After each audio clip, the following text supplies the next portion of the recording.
Hey, everybody, welcome to Humpy Day. It is Wednesday, February 15th, 2023, the day after Valentine's Day. I hope you all had a great day with your special Valentine. I know I did. Glad to see everybody here today. We have a special show going on today. Again, where is NICOLA Bullley? Good Lord, I wish we knew. Welcome to the TruCrime Cafe with Mama and the Dago, folks. We have a special guest, as I said today, that will be up here with us, a retired Greater Manchester police officer. Is going to give us her opinion series, who has been involved in up to 3 separate searches for NICOLA over there. I definitely want to hear what her thoughts and opinions are on this, as I'm sure that most of you will too. Again, guys, thank you for joining us today. I think it's going to be a great one, folks. Let's get it on the road.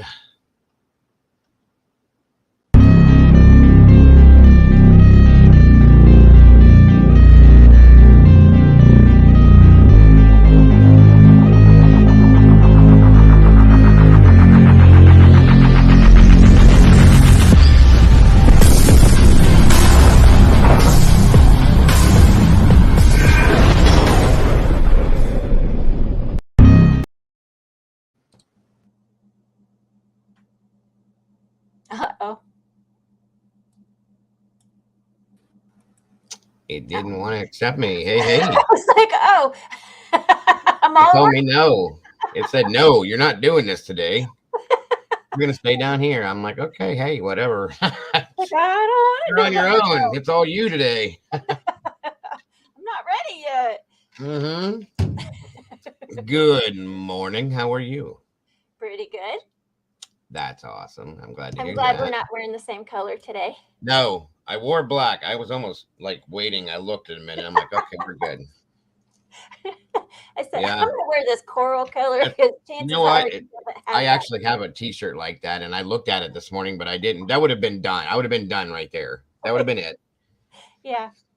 Oh, Lord have mercy. Welcome, everybody. It's so great to see you guys here today. Again, I hope you had an amazing evening. As always, I am joined by the lovely Miss Mama Bear for another great show I'm hoping to have today.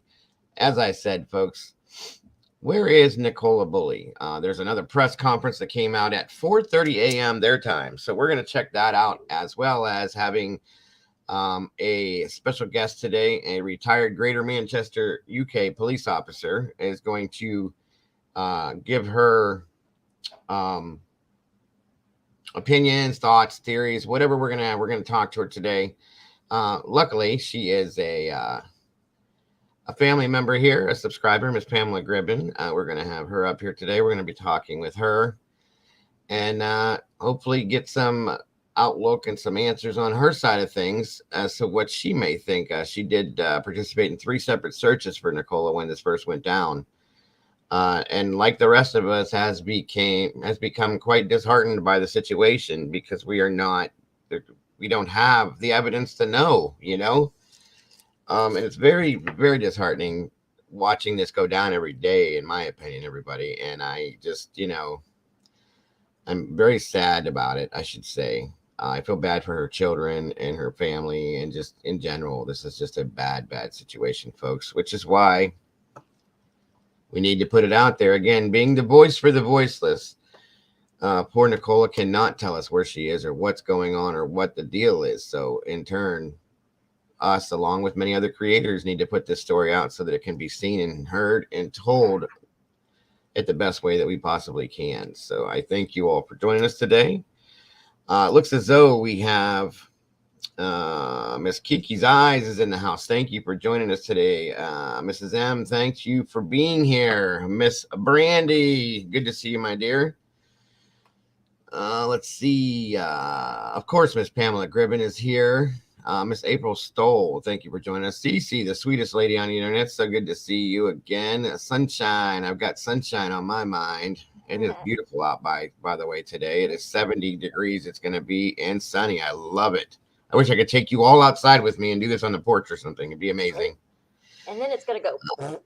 Yeah, of course, because us northern people up here, us snowbirds, always get the crap end of everything. So it is what it is.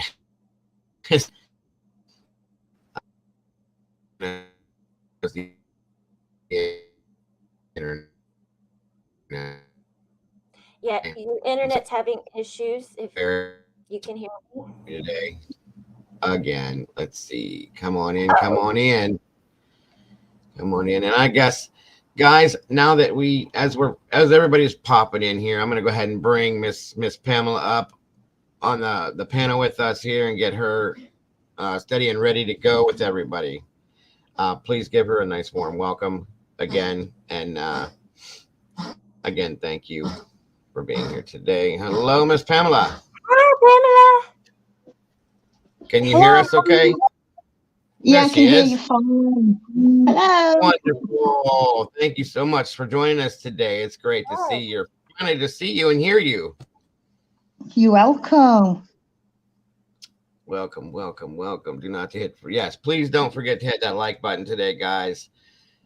Miss Life, Love, and True Crime. It's going to be a few moments, Pamela, while we bring everybody, because you know how long it takes to get everybody up in here. Yep, that's fine. Welcome, welcome. Good to see you, April. What's the weather like over there, Pamela?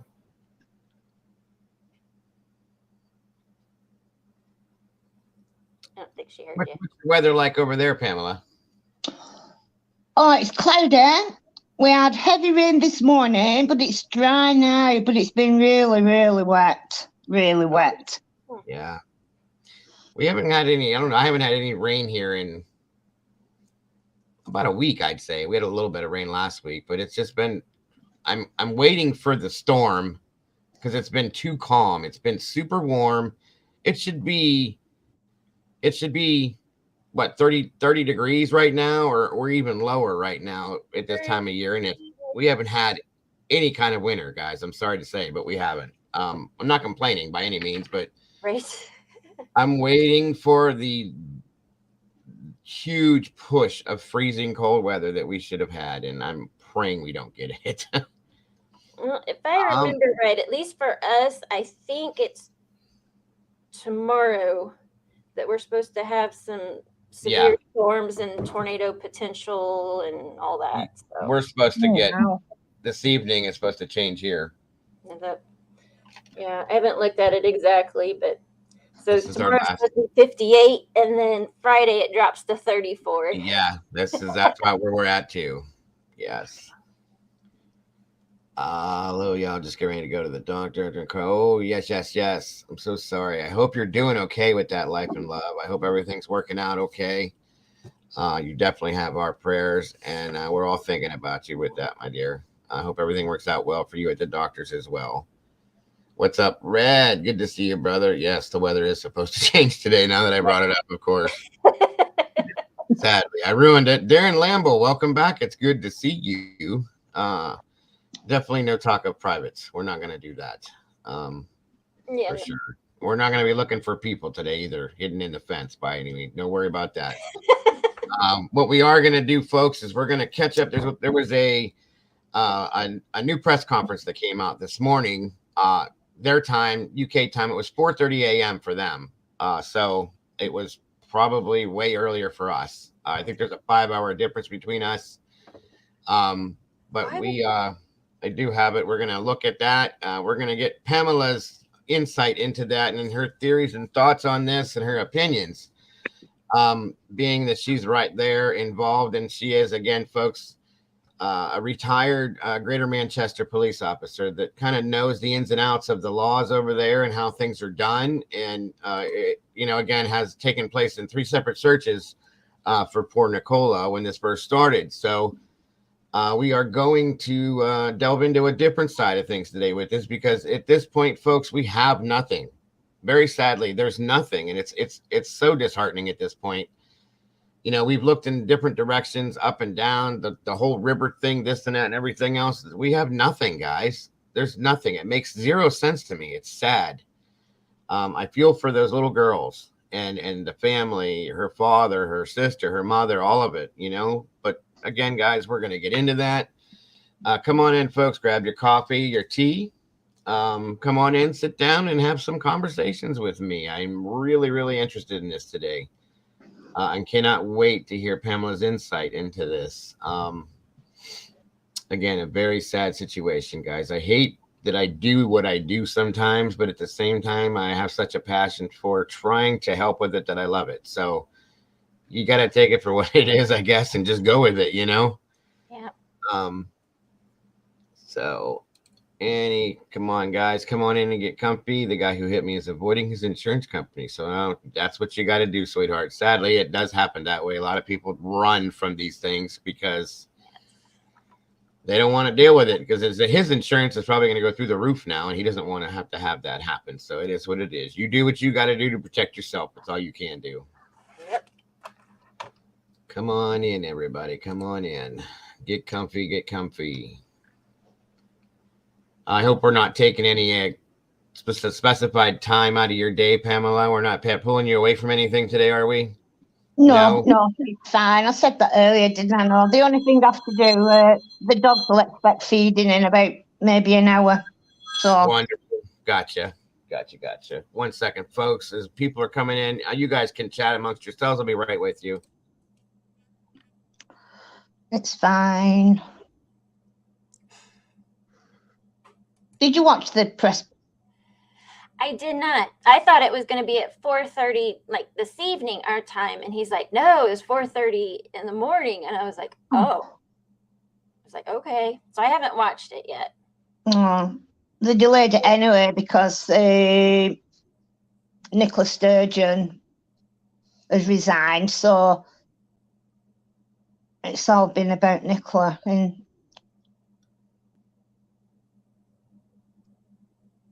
yeah, I didn't know that they'd even found a glove. That was new to me. Dago told me that last night.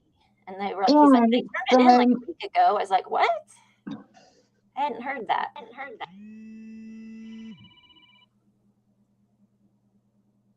Not with my phone ringing, I've stopped it. Yeah, apparently some TikTokers found it.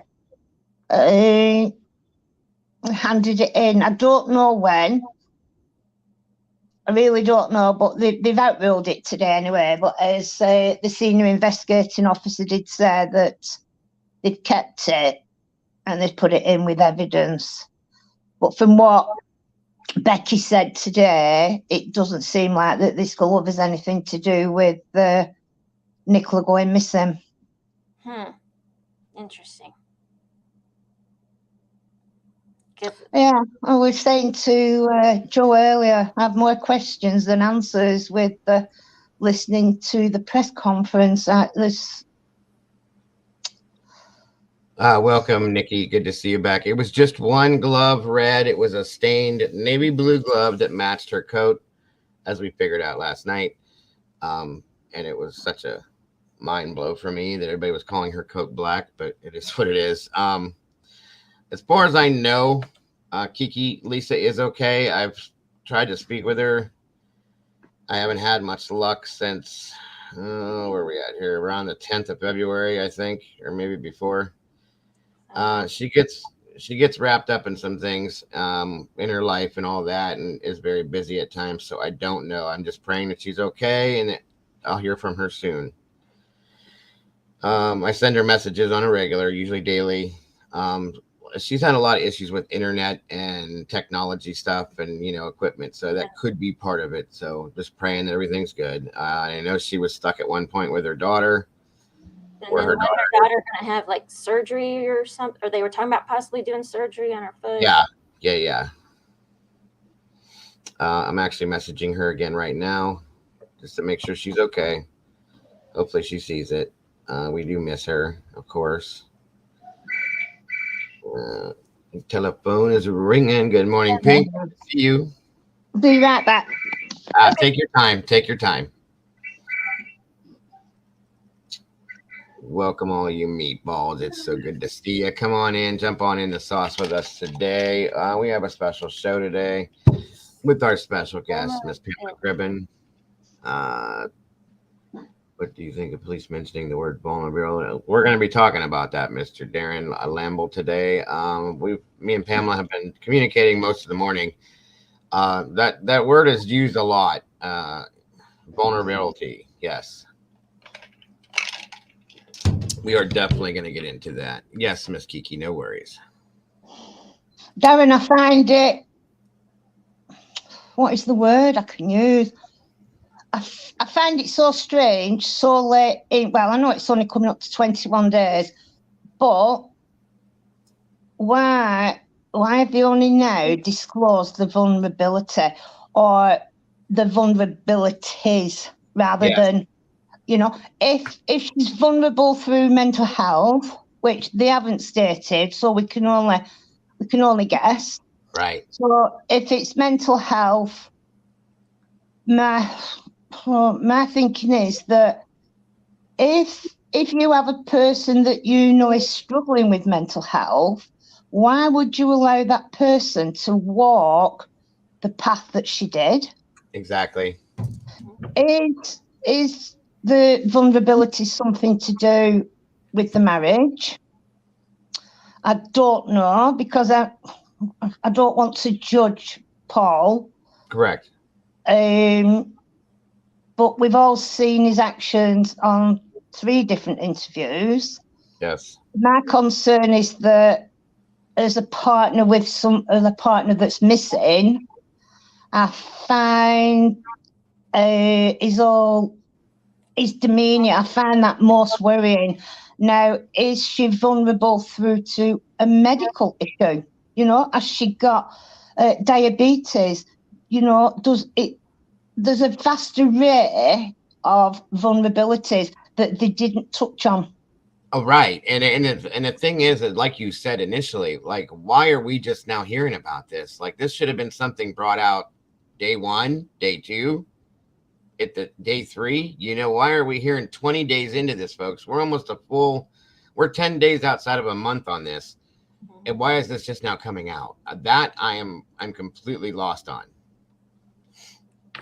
And I agree. There's such a wide range of you know, mental health that could be affected in this sense, or you know, anything for that aspect. And again, if this was my wife, okay, this is just me personally, guys. You can't take this for anything other than my opinion. And she had mental health issues or anything like that, she's definitely not going to go off walking in an area like that on her own without some kind of, you know, let me go with you, you know, or some kind of other tracking device or something, yes, to know what's going on. There should have been, if it is mental health, and we don't know because, you know, it's not been stipulated, I would hope to think that as a member of someone's family, that you would take extra precautions. I may be wrong, you know, that she might not have wanted, you know, pandering or pampering. Sure. But as a family member that may know that she does struggle, yeah, I find it hard to believe that I would let somebody not that it, you know, there are people on the walk. It's not that she was isolated, but in some instances, around about the time that she was, there's only a certain amount of people. So she then does become isolated when everybody has done the walk and they've gone off the field to head home. Correct. I agree. And Red made a good point. You know, in all fairness, you can't lock people down for mental health. And I absolutely agree. And that's not what I'm saying. Left alone can bring most suffer. The point is that if my spouse had that issue and I knew about it, which typically you would think that you would, you know, I'd be on the phone on a regular. How you doing? Is everything okay? Where are you going? Just so I know, things like that, to kind of keep a better track of the scenario and the situation is basically all I'm saying. Because you don't know, you know, we don't know yet either what the actual circumstance is with that aspect of it. But, you know, at some point there's got to be some sort of, not to say like, you know, like you said, Red, not locking them down, but like, let's keep a little better track of the situation and the scenario that's going on day to day. You know, that's my opinion. Welcome, Pincho. Good to see you again. Hi, Pincho. She was logged into a meeting, so the meeting may have been bad news, and so she jumped in the water. Well, I will agree with maybe the meeting had some bad news and she was upset that maybe something happened, but I don't know about jumping in the water.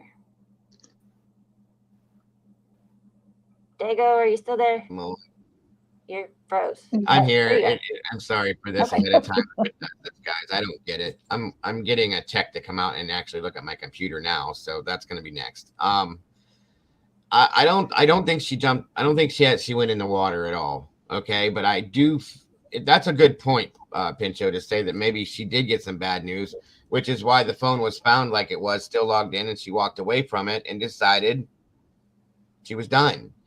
As we know, there were some issues financially in their life. I don't want to say that was it, but if we have any kind of mental health going on, and we have that, and we have daily life for her, and we have, what could have been going on personally with her spouse, and we have multiple other daily triggers that go on in our lives. Who knows what the scenario could have come down to at this point? I don't want to say these things, but it is what it is, folks. Sadly, this is where we could be at this point. I don't want to think this way. Of course, we try to be as positive about these cases as we can. And it's the speculation is going to happen regardless. Okay. And I try to, like I said, the way I try to do my things is I try to speculate with as many facts as I possibly can. The sad part is with this case is we haven't had many. That's the problem. And that's, whatever's going on in this situation is definitely, I feel, in my opinion, deep rooted, and it's been very well hidden, whether it be her herself that didn't want people to know what was going on, or whatever the other side of the situation may be.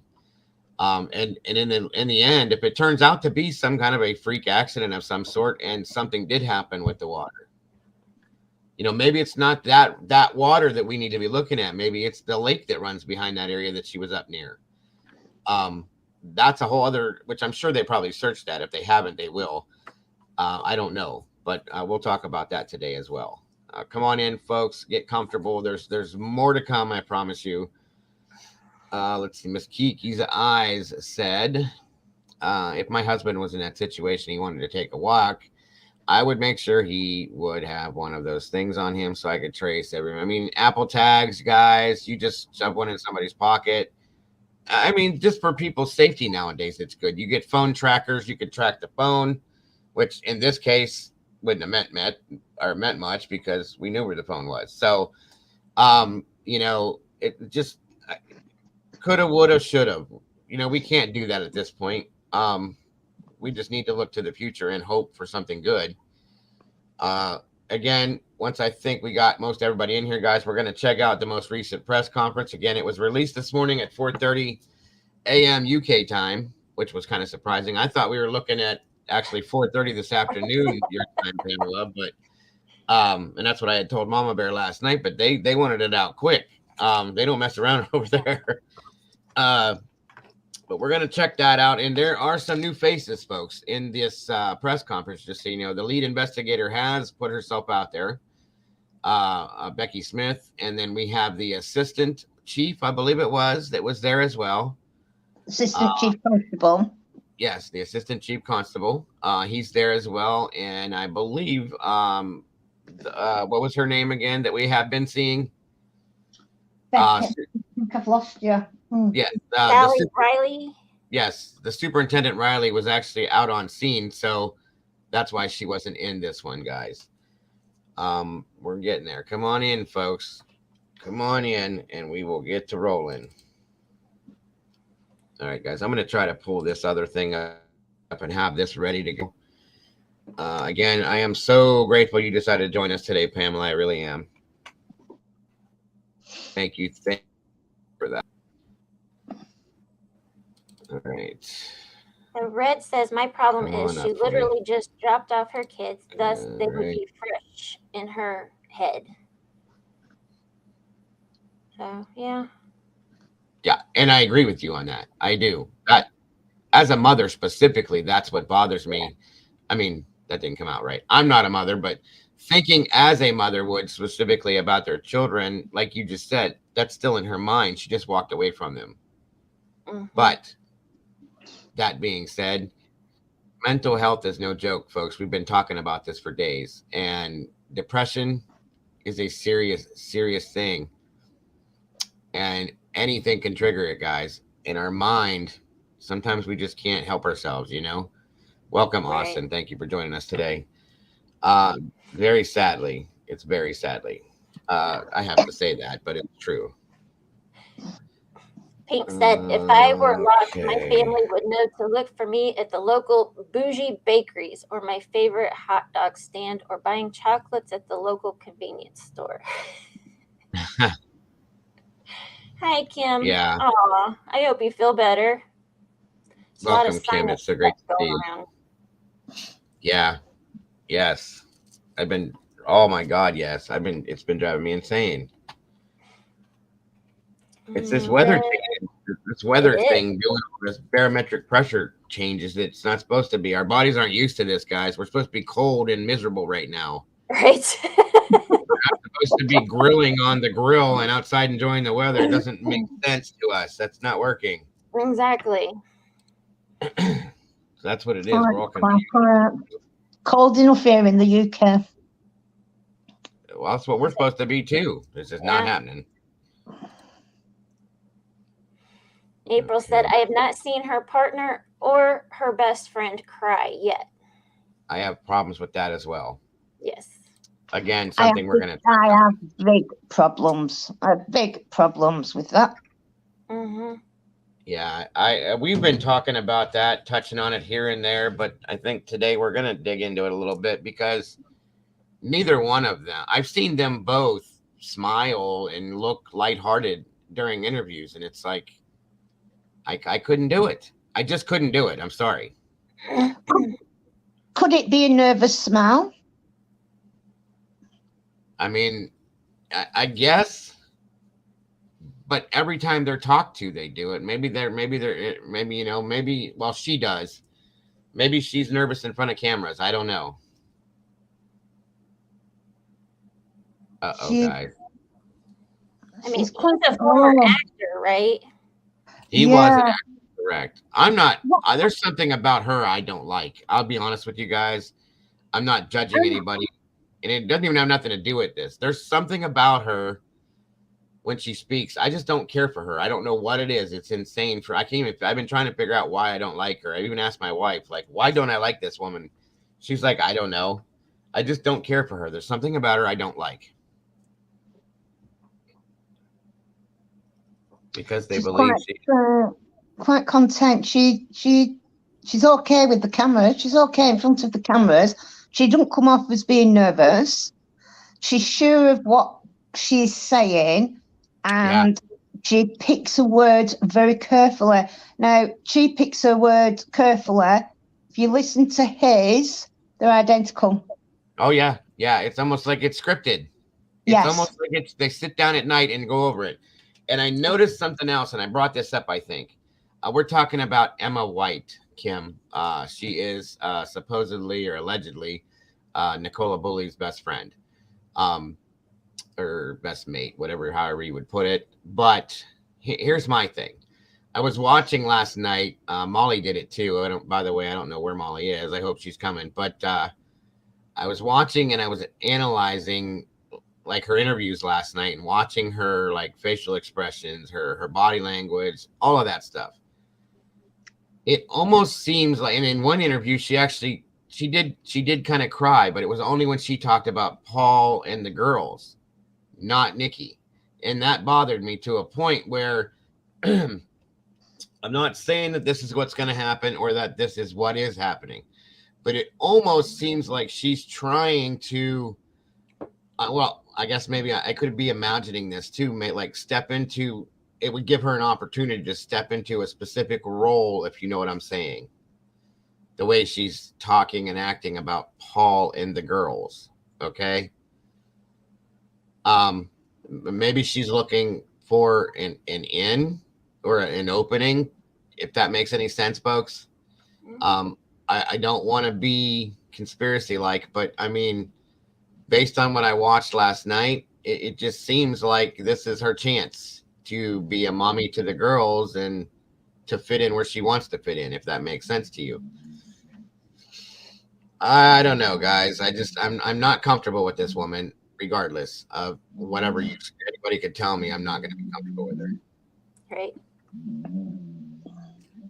Let's see here. Oh, yes, guys. Don't forget, it's the day after Valentine's Day. So Valentine's candy is 50% off today, folks. Go get it while you can. I'm going to rush out and buy a bucket full. There you go. There you go. I have a problem with those too. I love the ones that have like the cashews or the nuts or whatever. I like nuts. So any kind of, and don't anybody go anywhere with that. I'm just saying. I love those little candies that have like cashews and walnuts and stuff in them. I absolutely do. I didn't get any this year. I was sad. I know I'm a guy. I'm not supposed to get candy, but I don't care. I like it. Heather, that I'm aware of, I haven't heard that there was any violence between her and Paul. Somebody hears a dog snoring somewhere. My dog's quiet. He's not quacking right now, so it's not Oscar. My dog's quiet. I don't have a dog. No. Wait, hold on. Maybe it was him snoring because he is moving around a little bit. Are you snoring? No, he's out. Maybe he was. I don't know. Russell Stovers, yes, that's kind of the ones I usually go at. Are the little ones of the mini boxes that you get like 8 pieces of candy in.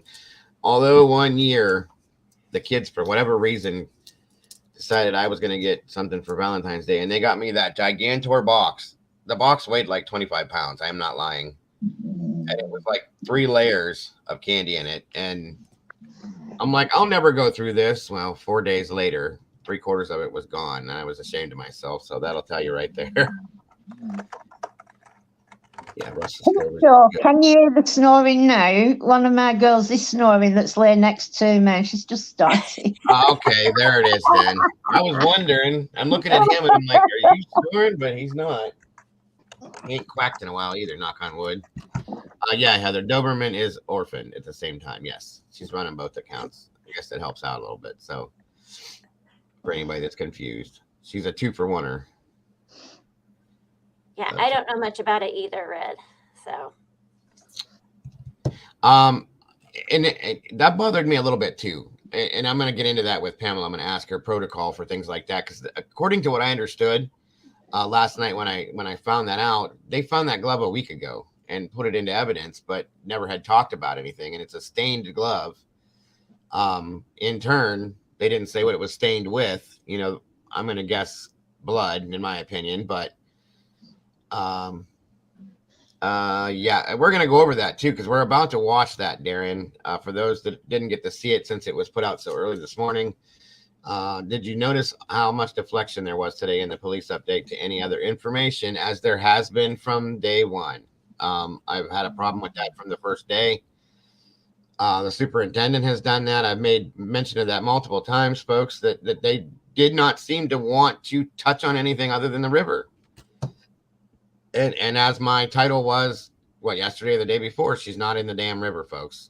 Now, she may be in the river now. I don't know. But my problem with this whole thing is where else could this woman be? She did not leave, according to what, and Pamela's going to even get up on this too. She didn't leave that area, folks. So where is she? You know, unless we go nuts go and start getting into the alien abduction type crap, which I don't do. I don't see anywhere else that she could possibly be, guys. I'm lost on it completely. It's crazy, guys. All right, we got 20 people in here. I'm not going to make anybody wait. The river theory became more important if NICOLA has vulnerabilities. Vulnerabilities. Why can't I say it? Vulnerabilities. Thank you. Came out that time. But yes, I agree. Don't even go there, Kiki. Those are my absolute favorite. Chocolate covered almonds. All right, you get him on food and chocolate, and we're never going to get to this. Exactly. Let's not do this today. we're not going to. You're good, Darren. You're good. Absolutely. And I apologize to anybody that has seen this. A lot of people may not have. We're just going to watch it, review it, talk about it, and move along. Let's do it. Let's do it. But what is the sauce of the day? NICOLA BULLEY. I say Bulley. Bully.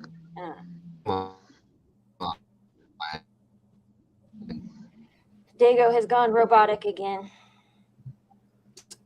Is that better? Yeah. Are we good? Yeah, you're back now. Yep, you're good now. Right. Sauce of the day, Pink. We're going over the most recent press conference in regards to NICOLA BULLEY, and we have gratefully, we have Miss Pamela Gribben, retired Manchester police officer up here. We're going to listen to her thoughts, opinions on this, and talk about some protocol in UK as far as policing goes. And again, Miss Gribben has been involved with 3 separate searches to help in locating Miss Bulley. So we're going to go from this aspect of things today. So thank you again for joining me. And recovering from an eye operation. I've been stuck inside for nearly a month. I'm sorry to hear that, Mr. Darren. You got to get out. Well, it's probably cold there, like she said, but thank you, CC. Appreciate you. And let me get this up and rolling, folks, and we will get to moving. And again, guys, thanks for joining us today. I do appreciate you. Why is this? Oh, Lord. All right, so the wind is blowing. That might explain it. God knows. And nobody please sneeze. I want the internet to stay on today. Great. Jesus, I don't get this. I've never seen anything like this in my life. Really? By the way, do I sound any different today? No. Not at all. Okay, good. I was just making sure. I was trying to change something up, but it is what it is.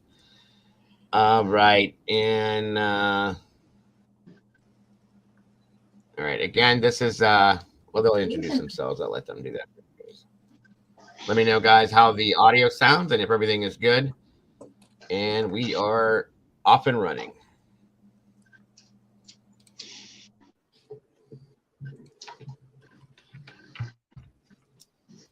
Thank you, everyone. Can you hear me okay?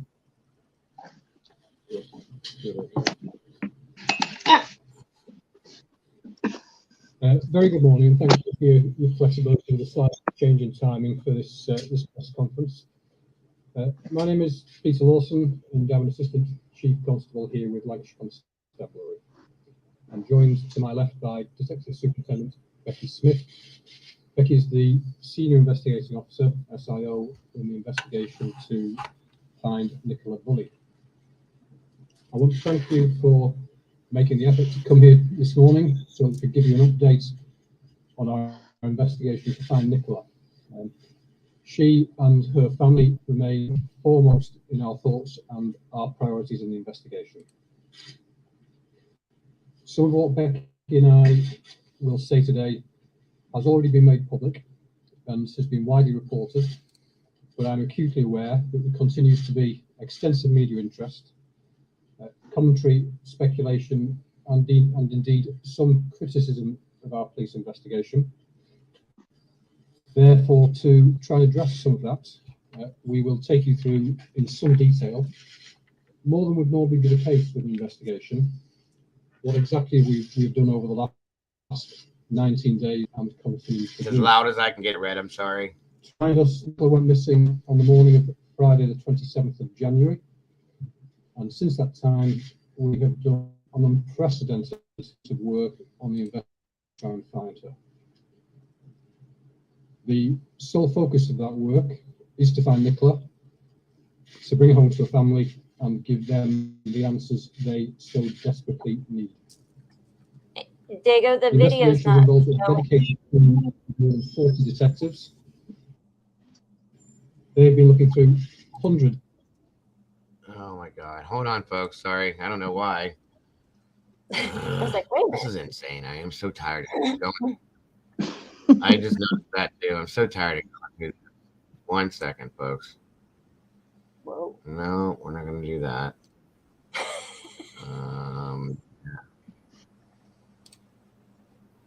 All right, leave it with that. Let me see if this works. Sorry, guys. Sorry. Okay. There we go. Can you guys see that? Yes. All right. Yep. I don't know what happened. Sorry about that. There we go. Yeah.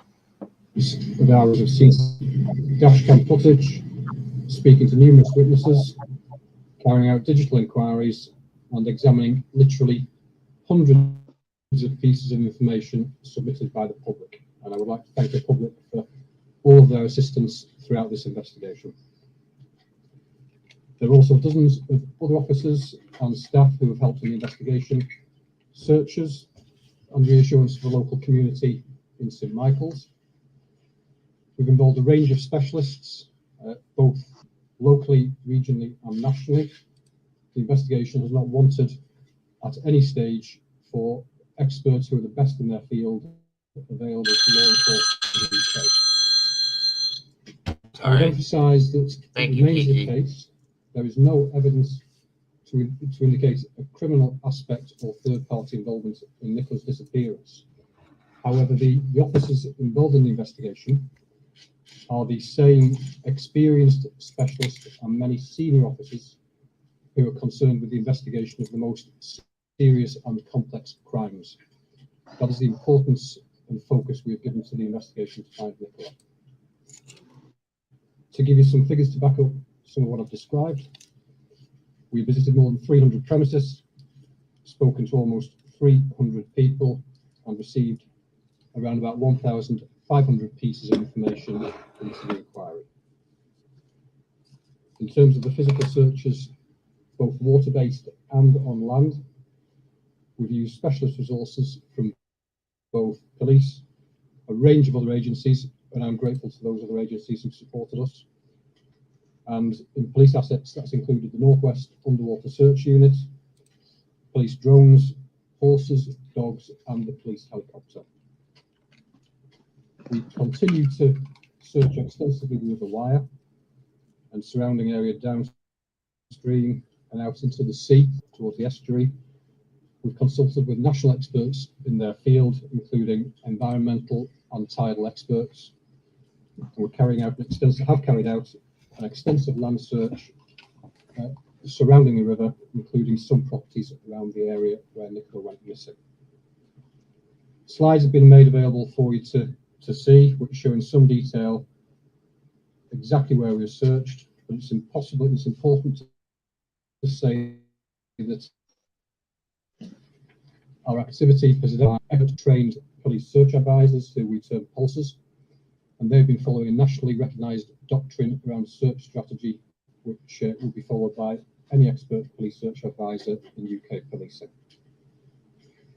The lead police search advisor is here, and at the conclusion of the press conference, if you have any specific questions on a one-to-one basis with that officer, he will be able to assist with those. So it remains the case at the present time that there is no evidence in all the exhaustive inquiries we've made that suggests any crime has been committed or that there is any third-party involvement in Nicola's disappearance. It is important for me to stress that the investigation continues, it's engaged, and we are meticulously reviewing all information gathered from members of Nicola's family, the public, CCTV, dashcam, and other devices, to name just a few.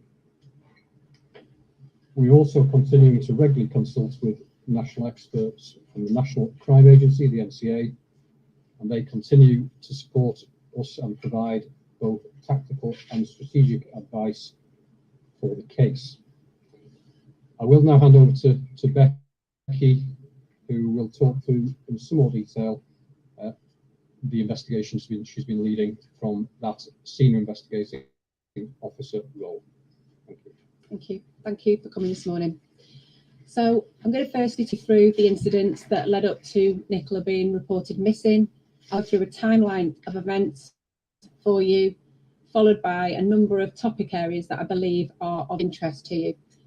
Also going on to a couple of areas that have been highlighted in the press, which I want to explain in detail. So, Nicola Bulley was reported missing on Friday the 27th of January after dropping her children at St Michael's School in St Michael's. As soon as she was reported missing, following the information that was provided to the police by her partner Paul, and based on a number of specific vulnerabilities that we were made aware of, Nicola was graded as high risk. That is normal in a missing person from investigation with the information we were in possession of. She was immediately treated as a MISPA, and then on the Monday, the 30th of January, I was identified as the senior investigating officer. At that time, we reviewed all the information that had been gathered in the days prior to her being reported. And as any senior investigating officer does, you form a number of hypotheses, that is scenarios which are possible from the information to hand. Those hypotheses included the one that she possibly could have gone into the river, that there could have been third-party involvement, and lastly, that she could have left the area voluntarily. Those hypotheses have remained in place throughout or reviewed regularly, as is normal with any SIO running a major investigation.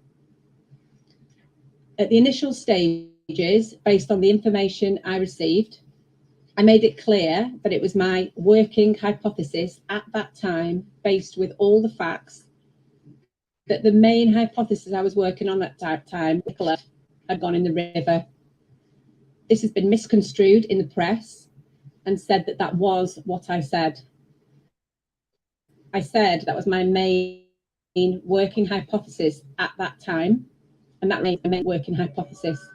I think it's clear to see that the amount of effort, hours worked, resources that we've put into this investigation, that we have always been open-minded.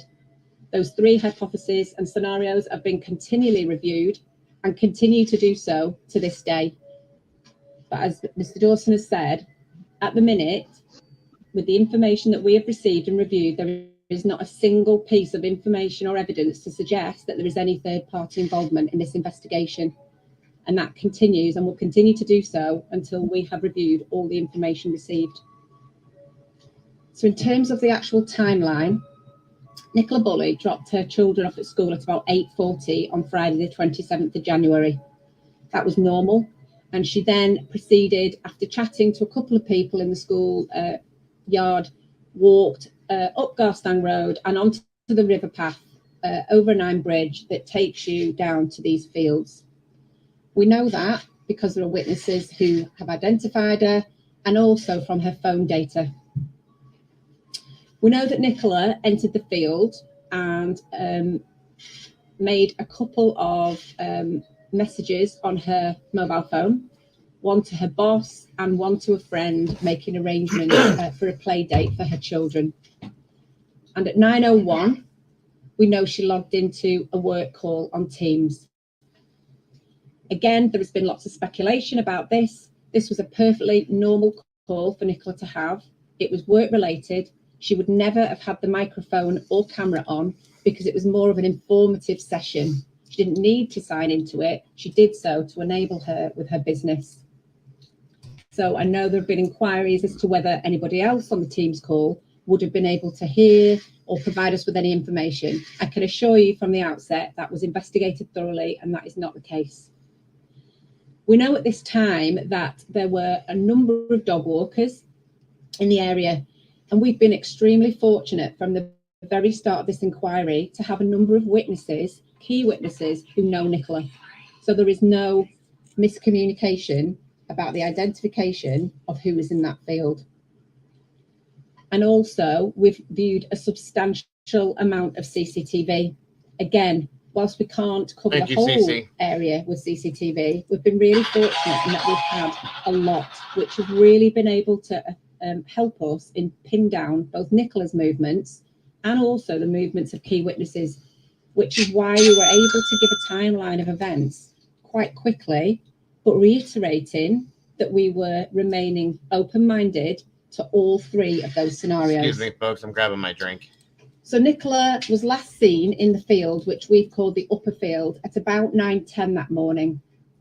At that time, everything seemed normal. She was walking her dog Willow, who was off the lead. And again, a number of issues and inconsistencies have been raised in relation to Willow and her harness.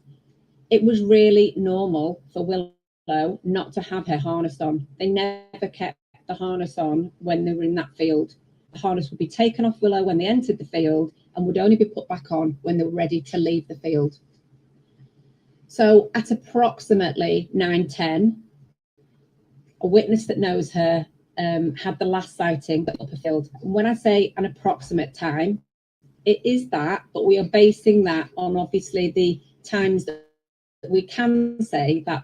So I'm quite confident it is around that time. We then know from digital data that at some time around 9:20, we believe his handset had moved towards the bench area. Again, there have been questions raised about her phone, whether that would have been in her possession when.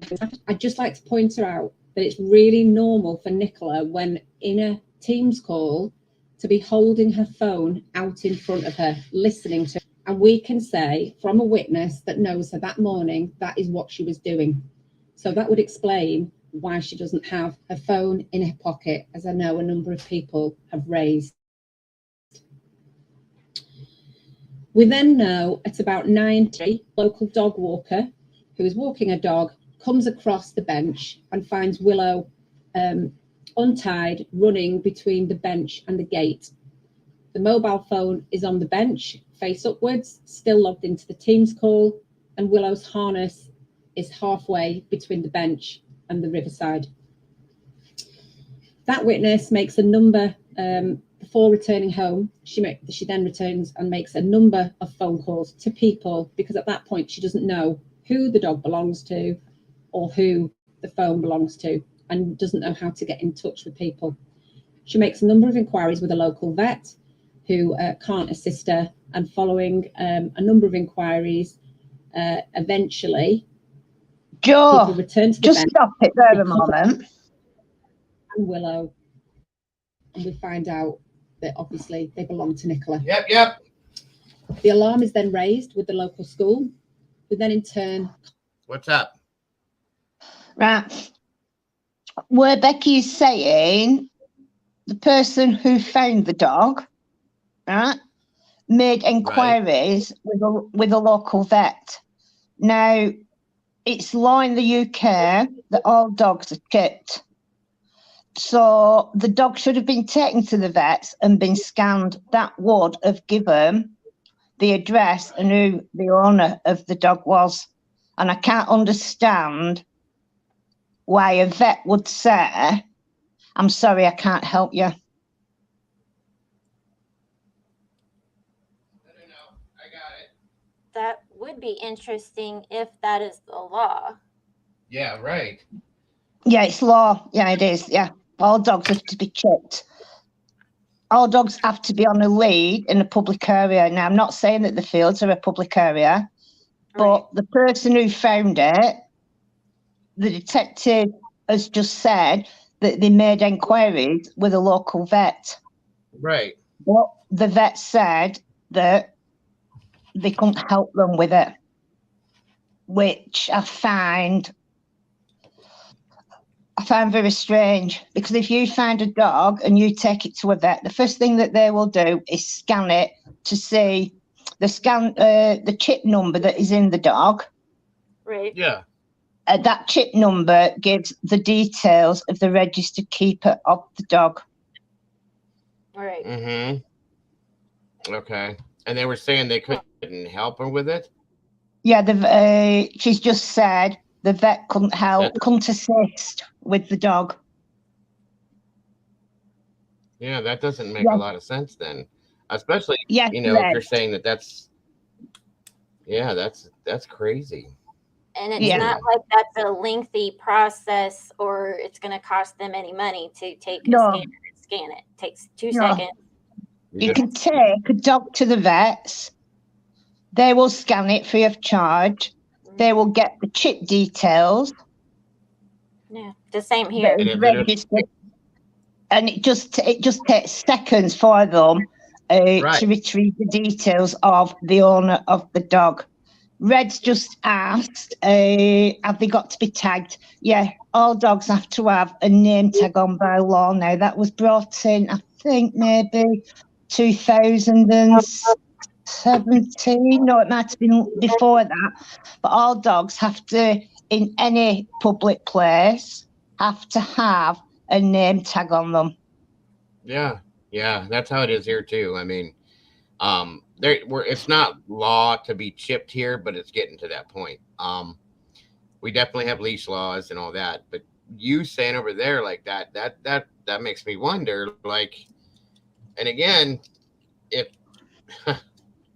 why, you know what I mean? Why couldn't the vet help? Like, is it because they were told not to, or I hate to do that and say it like that, but I mean, the more and more we get into this, guys, it's starting to see like things are running off of a script. There's so many inaccuracies. It's just, she had a collar on the dog, but she also had a harness on. From what I know, I can't verify the collar. Everybody knows that it had a harness. So on the harness, it should have had a pet tag on.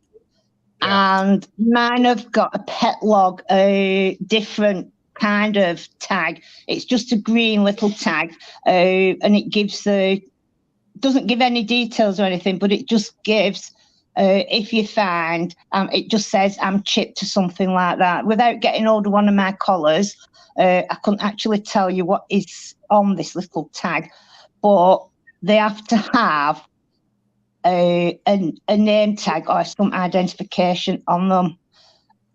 And I'm just thinking that the law came in possibly 2010, where all dogs had to be chipped. So if you buy a puppy, many breeders will have them already chipped. Or when you take them for the first checkup at the vet for the first injections, the vet will chip them then, because it's law. So, in essence, if this worked the way it should, then whoever found the dog could have taken it to the vet there. As they did, the vet could have scanned it and told them everything there was to know about this dog and the owner and so on and so forth. But again, if you didn't catch what Pamela said, the vet said that he and what Miss Becky Smith there said, that the vet said he couldn't help him. Yeah. That's odd, folks. I'm sorry, but that's odd. As are most things with this case. Yeah. What I have on mine, I just have the surname and 2 different telephone numbers on. One for me and one for my son, which my son's in Australia, which is next to useless now. But at least they know, who you are, right? Yeah. And you are asked if you move to keep all your details up to date. It doesn't cost you anything to change your details. Do you know what I mean? So there is no reason why that dog should not have been chipped or had any identification on it. Yeah, absolutely. Yeah. Ruby says, why after calling the vet didn't she call the police then? Exactly. That's a very good point. And Darren asked, I thought the owner of the campsite knew Nicola and Willow, though.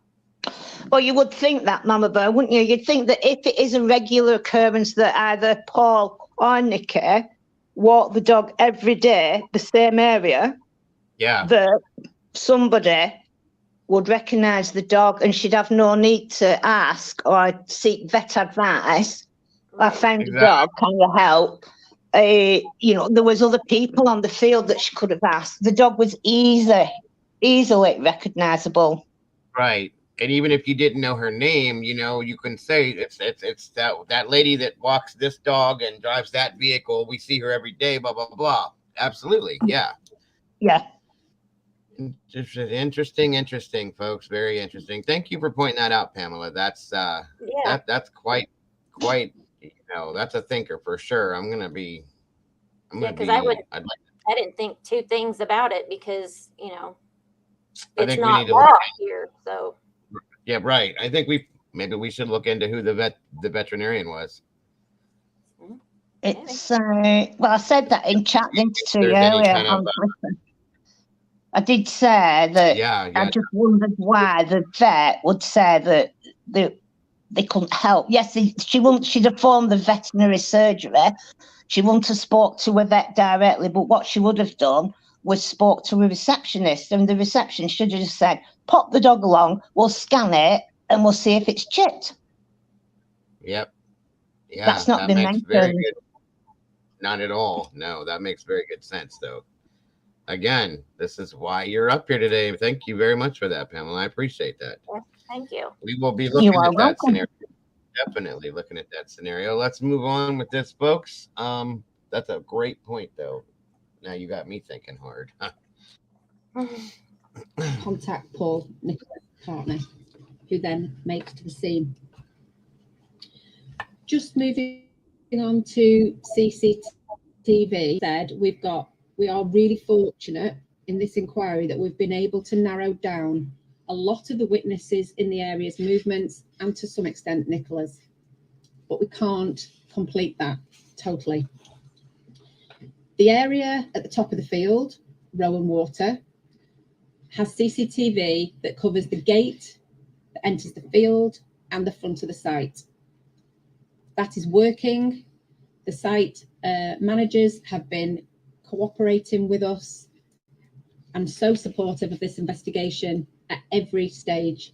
And we can say that Nicola has not entered that area or left. We can also say that nobody that we haven't traced and spoken to and discounted has left or entered Rowan Water. The second point on CCTV is Allotment Lane. Again, we've been really, really fortunate, despite it being such a rural area, that we've got numerous sites of CCTV on that road. And that is why we can be confident that Nicola has not gone down that road. Unfortunately, the main entrance and exit to the fields is by the river path, as we refer to it. And that river path goes back to Garstang Road. You can fork off slightly, which takes you at the back of the Grapes pub, which would bring you back onto the main road. But again, that is covered by CCTV, and we know she hasn't left by that entrance. So talking about the river path, this has always been, and we've made this really clear in previous briefings and bulletins, that this has been our focus. And to do this, because of the lack of CCTV on the main road, we've had to appeal numerous times for motorists and cyclists in the area to send us through any potential clips of dash cam. And our intention is to review every one of those, however small they might be, to make sure that on none of those, Nicola is seen. At this stage, none of that dash cam has indicated that Nicola is there. However, I'd just like to point out, we are still reviewing those pieces of information. What I can say, which we've established only yesterday, was that if Nicola had left out of the river path and turned right, she has not reached the Great Pub. And we can say that because we have CCTV covering both sides of that pavement.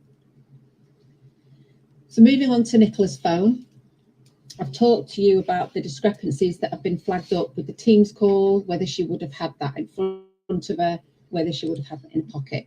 And we can say with confidence that Nicola that morning, whilst logged into her Teams call, had the phone out in front of her, listening to that call. We have, of course, like you would in any major inquiry, done an exhaustive amount of work with that phone. We have digital media experts doing everything we can with that. And that has enabled us to help us with her movements in the field, corroborated by the witness accounts. Moving on to Fitbit, as I know this has been of interest. Unfortunately, despite many technicians and specialists looking at this, there is no further information that we can gain from that because it hadn't been synced for a number of days. Just in relation to digital inquiries, there is further work that we are doing on Nicola's social media accounts this morning. The family are totally aware of this, but this work that we're doing might show Nicola as being online. I want to make this really clear.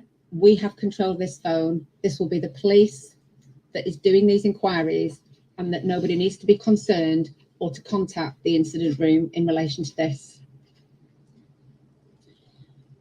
Moving back to my original explanation of the scenarios that were under consideration, I've expressed before the hypotheses have been continually reviewed based on the information that is known to the inquiry team and the inquiry team only. Whilst other people may speculate and spread rumours, there is no evidence whatsoever or information, and there has been a vast amount reviewed, I can assure you, in the last almost 3 weeks to suggest any third-party involvement or Nicola leaving that field. However, this is an ongoing inquiry. We've got a large dedicated team, and as you can imagine, vast amount of information, some relevant and some not, coming in on a daily basis. So whilst my main working line of inquiry at the moment is that Nicola, based on the information known to me from the incident and of Nicola herself and the information and vulnerabilities that have been given to us by her family, that is my main working hypothesis at this time. That does not mean that we aren't continuing to investigate every single line of inquiry, because I can assure you we are, and we, as much as everybody else in this country, wants to find out what's happened to Nicola to be able to give her 2 children the answers they deserve. So in terms of persistent myths that keep being referred to in the press, the derelict house, which is across the other side of the river, that has been searched 3 times with the permission of the owner, and Nicola is not in there. The red van, we're really, really grateful to members of the public for ringing into the inquiry. We wouldn't have got this far without everybody's help. But I think it's also really obvious that we are being inundated with false information, accusations and rumours, which is distracting us from our work. The red van has been reported that it was in the area on the morning of the 27th, like many other hundreds of cars that morning. We're really grateful for the witness who has told us about that, and we are continuing to make inquiries to try and track down that specific van. But from my perspective, being in possession of all the facts and information to this case, I do not believe that to be suspicious, but we are continuing to investigate that so that we can identify whoever was in the area that time to make sure that they can't give us any further information that will assist the investigation. There's also been mention of a number of fishermen that have been seen that morning, who again were described as suspicious. I myself don't find it suspicious that fishermen would be in the area of a river that morning or carrying fishing rods.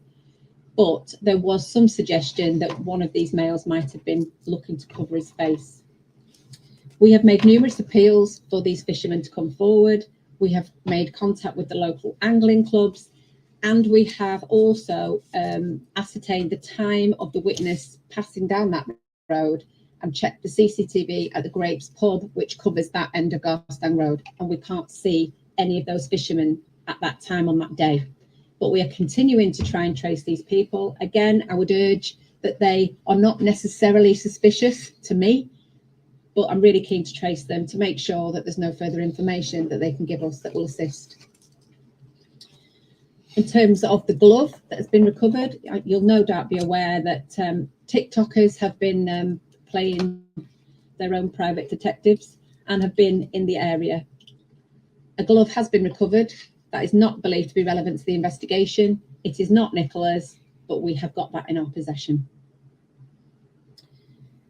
Lastly, there has been some mention of CCTV specifically at the caravan site that hasn't been working and that's suspicious itself. That is not the case. We have been helped and assisted beyond all belief by the caravan owners in this. The whole community wants to find Nicola and wants to give the family the answers that they deserve. Lastly, the family, and they are the most important part of this. And all this speculation and rumour is affecting them. They've got a loving daughter, sister, partner and mother who is missing, and that is my priority and the priority of the investigation team, and always has, and we can't be detracted from that. I have met the family on a number of occasions and will continue to do so, and they are kept through regularly updated throughout with our progress. There are dedicated family liaison officers who speak daily to the family, and only yesterday spent a significant amount of time with Paul. I can assure you that this investigation has been thoroughly investigated, no differently than any other major investigation from the outset, and that my absolute priority is to do everything we can to provide the answers to Nicola's 2 daughters who need to know where their mummy is. And whilst we have shared information today about specific individual vulnerabilities specific to this case and Nicola, I would ask you to respect the family's privacy in respect of those things. Thank you. Thank you, Becky. As I mentioned, we've shared more detail in this conference than would normally be the case, but intended by doing so, both in terms of the scale of the investigation and the resources and intensity of it, and something around Nicola's vulnerabilities, that we're able to counter some of the, and I won't be clear, but ill-informed speculation and conjecture that has at times distracted the investigation from what ought to be its priorities. It has been a distraction. That is potentially damaging to the investigation, the community of St Michael's, and most importantly, Nicola's family.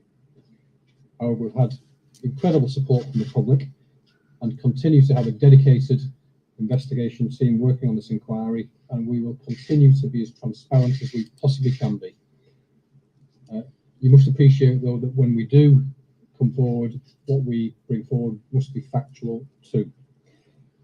Anybody with relevant information can submit it through the Major Incidents Public Portal, the MIP, the link to which is available on the Lancashire Police website. So thank you, and both Becky and I are happy to take some questions.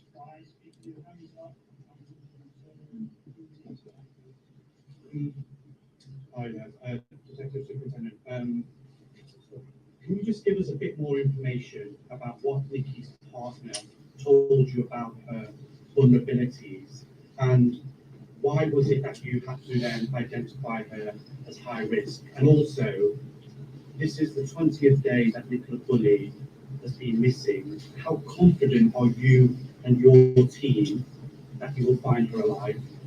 Okay, so firstly, to cover the information about Paul, it's normal in any missing person investigation that you obviously gather as much information at an early stage about the person in question, which is no different, and we did that with Paul. I gather. I'm not going to go into the details of those individual vulnerabilities. I've asked you to respect the family who are going through unimaginable pain and distress at this moment, but those vulnerabilities based our decision making in terms of grading Nicola as high risk, and have continued to form part of my investigation throughout. Welcome, Preeti. In terms of, sorry, what was the second part to your question? The 20th day since Absolutely. Nicola's been missing. How confident are you and your team that you'll find NICOLA BULLEY alive? I hope with all my heart that we find NICOLA BULLEY alive, more than anything. How confident are you? I have told you that my working hypothesis is at the moment, through all the information that we have gathered, that the likelihood is that Nicola has unfortunately gone in the river. However, I have to stress this because this has been continually misconstrued. I cannot be 100% certain of that at the minute because we are continuing. It's a live investigation and there is always information coming in. But we are in the 20th day. We have had a thorough, dedicated, meticulous investigation, and there is not one single piece of information that has come to note that would suggest that Nicola has left those fields. Good morning, Brett. 2 questions. First of all, can we confirm whether Nicola was wearing a headset? No, she wasn't. Yes. Secondly, you come to the end onto the iPad and turn left. So why did they? Yes. Yes. Yes. Are we saying that to the left is a blind spot? If so, how to find out? Not on that main road. I can't give you the specifics of the exact how many sites, but we were basically scoping off all the, as you turn left, we're trawling all that area for any CCTV that we have got, but the main road, that area, there isn't covered, unfortunately. So from the Iron Bridge, to the school, if you will, there is nothing there, which is why it's so important for the dash cam, because even though they're going to be tiny bite sizes of information, they're not going to be as good as being able to view CCTV. We need to be able to piece together as much of that portion of the road as we can. And of those 700 cars, how many have been spoken to, or what percentage have been spoken to? I can't give you exact figures on that, because obviously there will have been more today that have come in, but a substantial amount. No. They've all had individual letters to the cars that we know have gone past in the area, not that particular, but in the area. And we've asked for positive responses only, and any dash cam that's come back in, which there has been an amount of, we have reviewed. Some of it doesn't show anything, some is still being reviewed. But at the minute, there is absolutely no sightings of Nicola on there.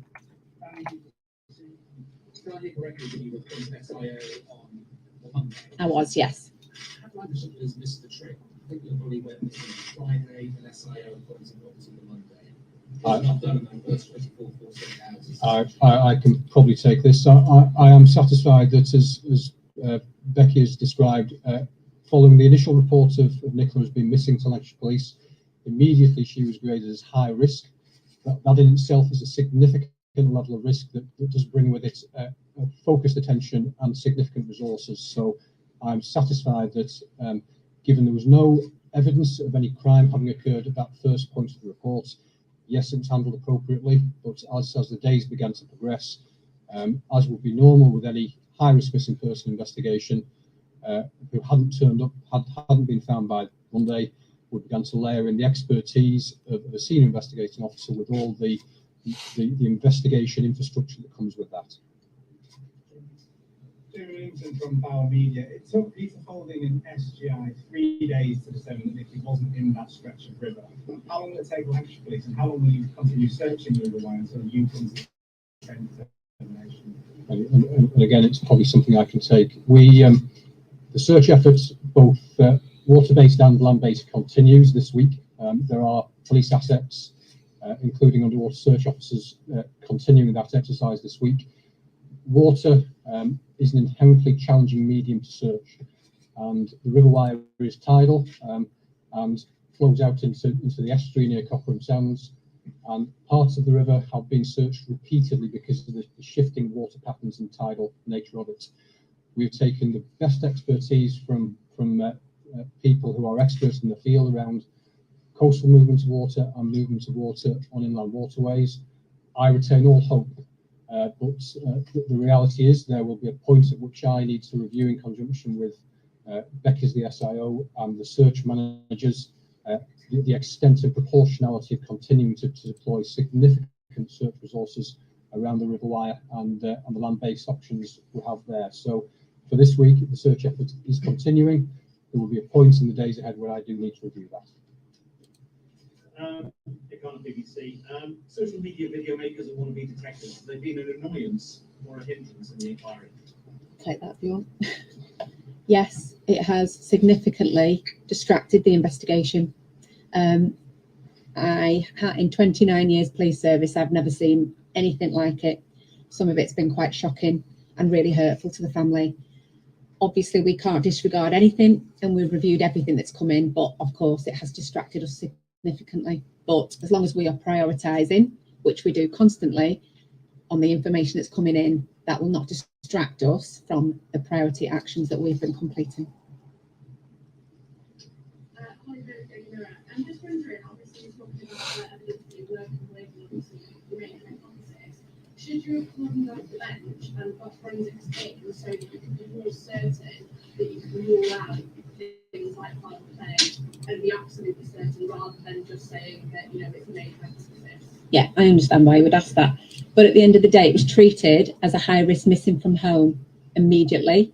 And the officers that dealt with it in those days had the land searched immediately, which included the area around the bench. Is it not significant that Willow was running between the bench and the gate, not the bench and the water's edge? I mean, I'm never expected to be an expert on dog behaviour. And I'm not either. But what do you make of that? What does anyone, what have you consulted on that? We have consulted people, and we're ongoing with consulting people, but obviously I can't speak to the dog. And all we can say is that he was running backward and forward, and he was still in the area where Nicola's possessions were, and that's all I can say. But was more interested in the gate and the car moving away from there than the actual water. At that time, when the witness found Willow was between the bench and the gate, however, I have to point out the dog could have got out from there. We'll take one more question, please. It's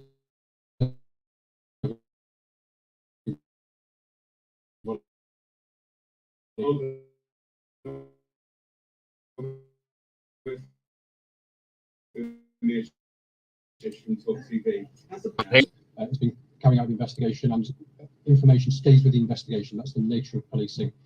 Just given I've said one more question, and I'll just give it to Nick to bring one more in. Thank you. Thank you. You've outlined what you've done so far, which is great, really helpful. Thank you. But are you able to Exactly. sort of what your plan might be, where the investigation will go? That's fine, Drift, if you want to.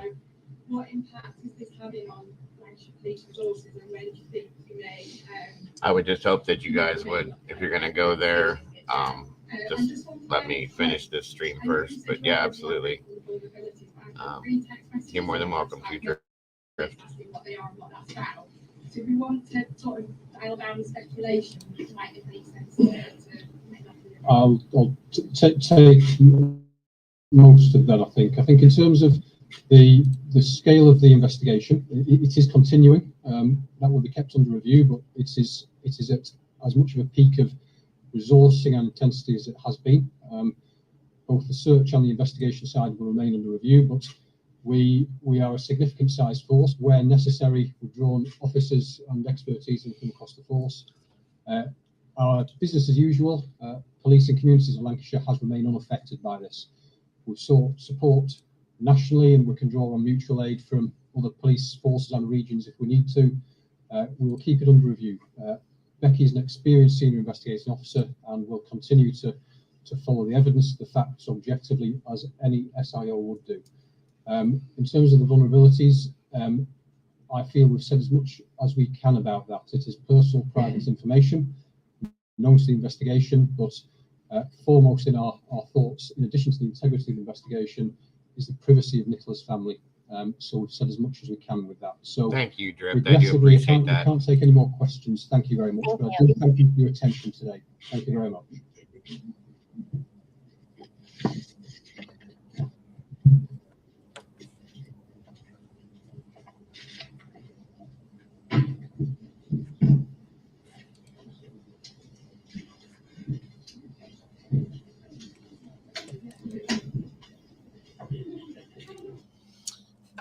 There it is, folks, and I am less than pleased. I'll be honest with you guys. I have multiple issues. Welcome, Linda. Good to see you. It's been a while. Welcome. Great to see you, actually. Yes, I'm less than enthused about this. I just I don't know. Something's off with this, guys, and I can't put my finger on it.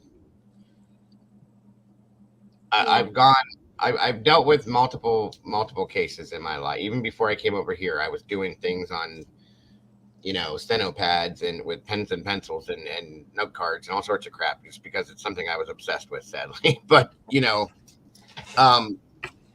by the way, Pamela, you're more than welcome to come back on here if you're ready. But I have issues with this. And Pamela made this comment, as I said, we were communicating this morning before I came live. A lot of this seems scripted, folks. I'm not a professional law enforcement official, okay? I'm not. I've dealt with them a lot, being in fire and EMS in multiple different scenarios, but I'm not a law enforcement official, and I have to make that said. Oh, no worries, Pamela. Take your time, hon. And at this point, I don't understand why it's being investigated in the way it is, for one. For two, it just seems, as like I said, it seems as if they've investigated it backwards. And then again, there may be things that we don't know. I'll give them that. Okay. Yeah, very, very good point, Nikki. Where did it go? That was quick. She says, in my opinion, too many possibilities have passed by for it to be self-initiated, and I agree with that to an extent. I also feel that there are too many possibilities, investigative wise, they're gone. You know what I'm saying? There's too many opportunities that have been lost at this point, and that's my opinion. But again, I'm not a law enforcement official. I just, my knowledge alone says what's up. Okay. You know what I mean? Yeah. Yeah, I agree with you on that one, Pincho. Somebody had made reference earlier to, maybe she got bad news, whatever. But here's the thing. If Paul came out in the beginning of this and said that, she may possibly want to unalive herself, she has that thought process or something like that, why was that not brought out in the beginning? That's something that should have been said. If there's a mental health issue, that should be talked about immediately. And a lot of times it is. 90% of it, at least over here it is. Yeah. Nothing was said. And this is my biggest problem with this whole scenario, folks. Nothing was said about anything other than that stupid river for the first, week? If not more. Not more, right. I mean, nothing would be accepted. Nothing would be talked about. And I, at one point, and please correct me if I'm wrong, because, I have no issues with being wrong, but at one point, I think I remember hearing Superintendent Riley make a comment stating that if anybody is caught speculating, they may be charged. Right. Yes. Are you kidding me? Nothing. The crime scene was not locked down, stabilized. Okay, granted, it wasn't a crime scene, but you don't know that. Right. What even as a law enforcement official, what gives you the right to say this is not a crime scene without doing the investigation first? Mm-hmm. This is my issue with this, and I'm not, again, I don't like talking bad about law enforcement officials, but damn it, that this woman has not had a chance from day one, folks. Right. If they would have done things differently, there's a very good possibility that if there was an abduction or something else was going on, they may have been able to maybe locate that situation. As to, at this point, 20 days in, what are the odds? Yeah. Ruby said something which reminded me, because I had forgotten about it, but Nicola was arranging a play date with a friend on that day. Yes. So I can't imagine that she would be scheduling a play date with a friend if she's going to unalive herself. Thank you very much. Thank you, Mama Bear. That is a huge point, folks. So, that being said, where are we at now? Again, nowhere. You know what I'm saying? That's a huge point, though. Thank you for making notice of that. I didn't even think of that myself. Thank you, Ruby. Well, then again, at the same time, Pincho just did say that she did have that meeting then. So could that meeting have had some kind of a dramatic? I mean, go ahead. I mean, I guess if she's planning on having the meeting, she brings the dog with her because, she's going to be there and let the dog get some exercise. And if the meeting's bad, maybe.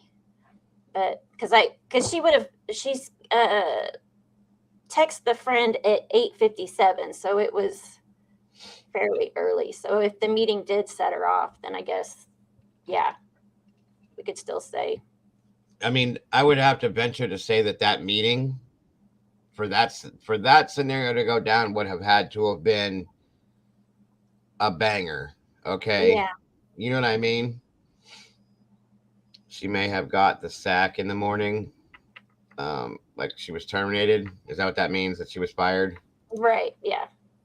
Which, okay. And based on what we know about some of their financial issues that we had found, that could be a bad scenario. I get that.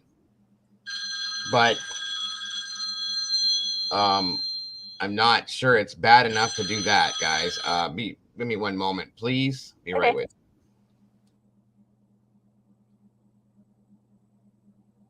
you. Sorry if you can hear me dog barking. Sure. Breaking news. Police have issued a statement saying Nicola suffered significant issues with alcohol. Oh.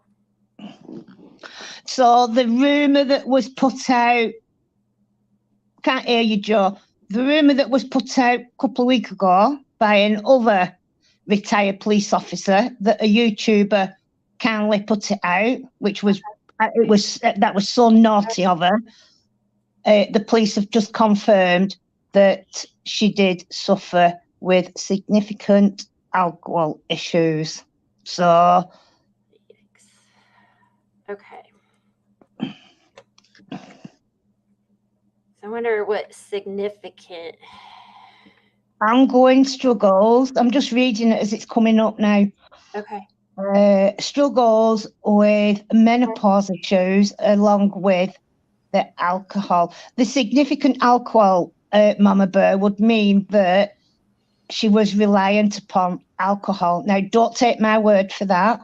Right. I'm just, significant means. And what was the other part you said before the alcohol?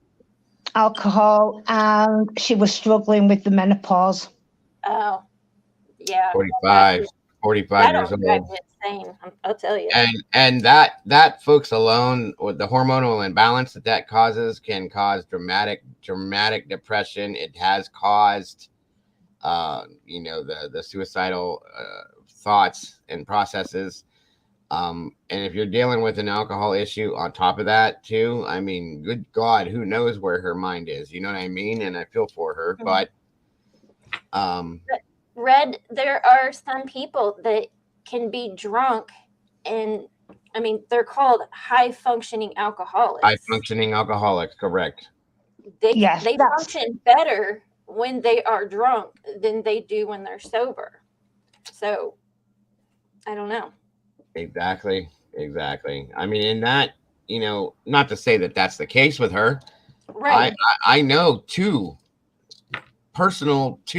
high functioning alcoholics that you'd never know they drank if you didn't smell it. Okay. Exactly. They do better at their jobs than people do that don't drink. It's sad. It's weird, but it is true. I'm just saying. Yeah, it is. It's fortunately I sailed through mine when I was 38, so it was best thing ever. But having said that, some women suffer. It's terrible. It's terrible. I worked with somebody, and she was fine one minute. She went on patrol, and they to bring her back, and she went. Her husband collected her. She went back, and she never came back to work. And mental health was just. It were awful to see a woman go from being smart, intelligent, carrying on a daily work, to in the blink of an eye, everything changing for her. And sadly, but I did bring that up with you, Jordan, so last week or the week before.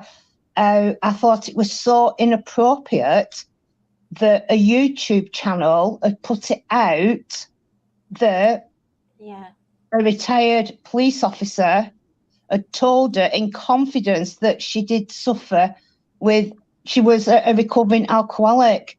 And I made it known in chat what I thought about her. She's been on Facebook. No, it might be in Twitter. And today she posted something, and I just said to her, "You are bang out of order. You cannot make these assumptions without proof." True. That's very true. Well, it's not. There's two young children. Can you imagine your children going into school and somebody's parents have been discussing it?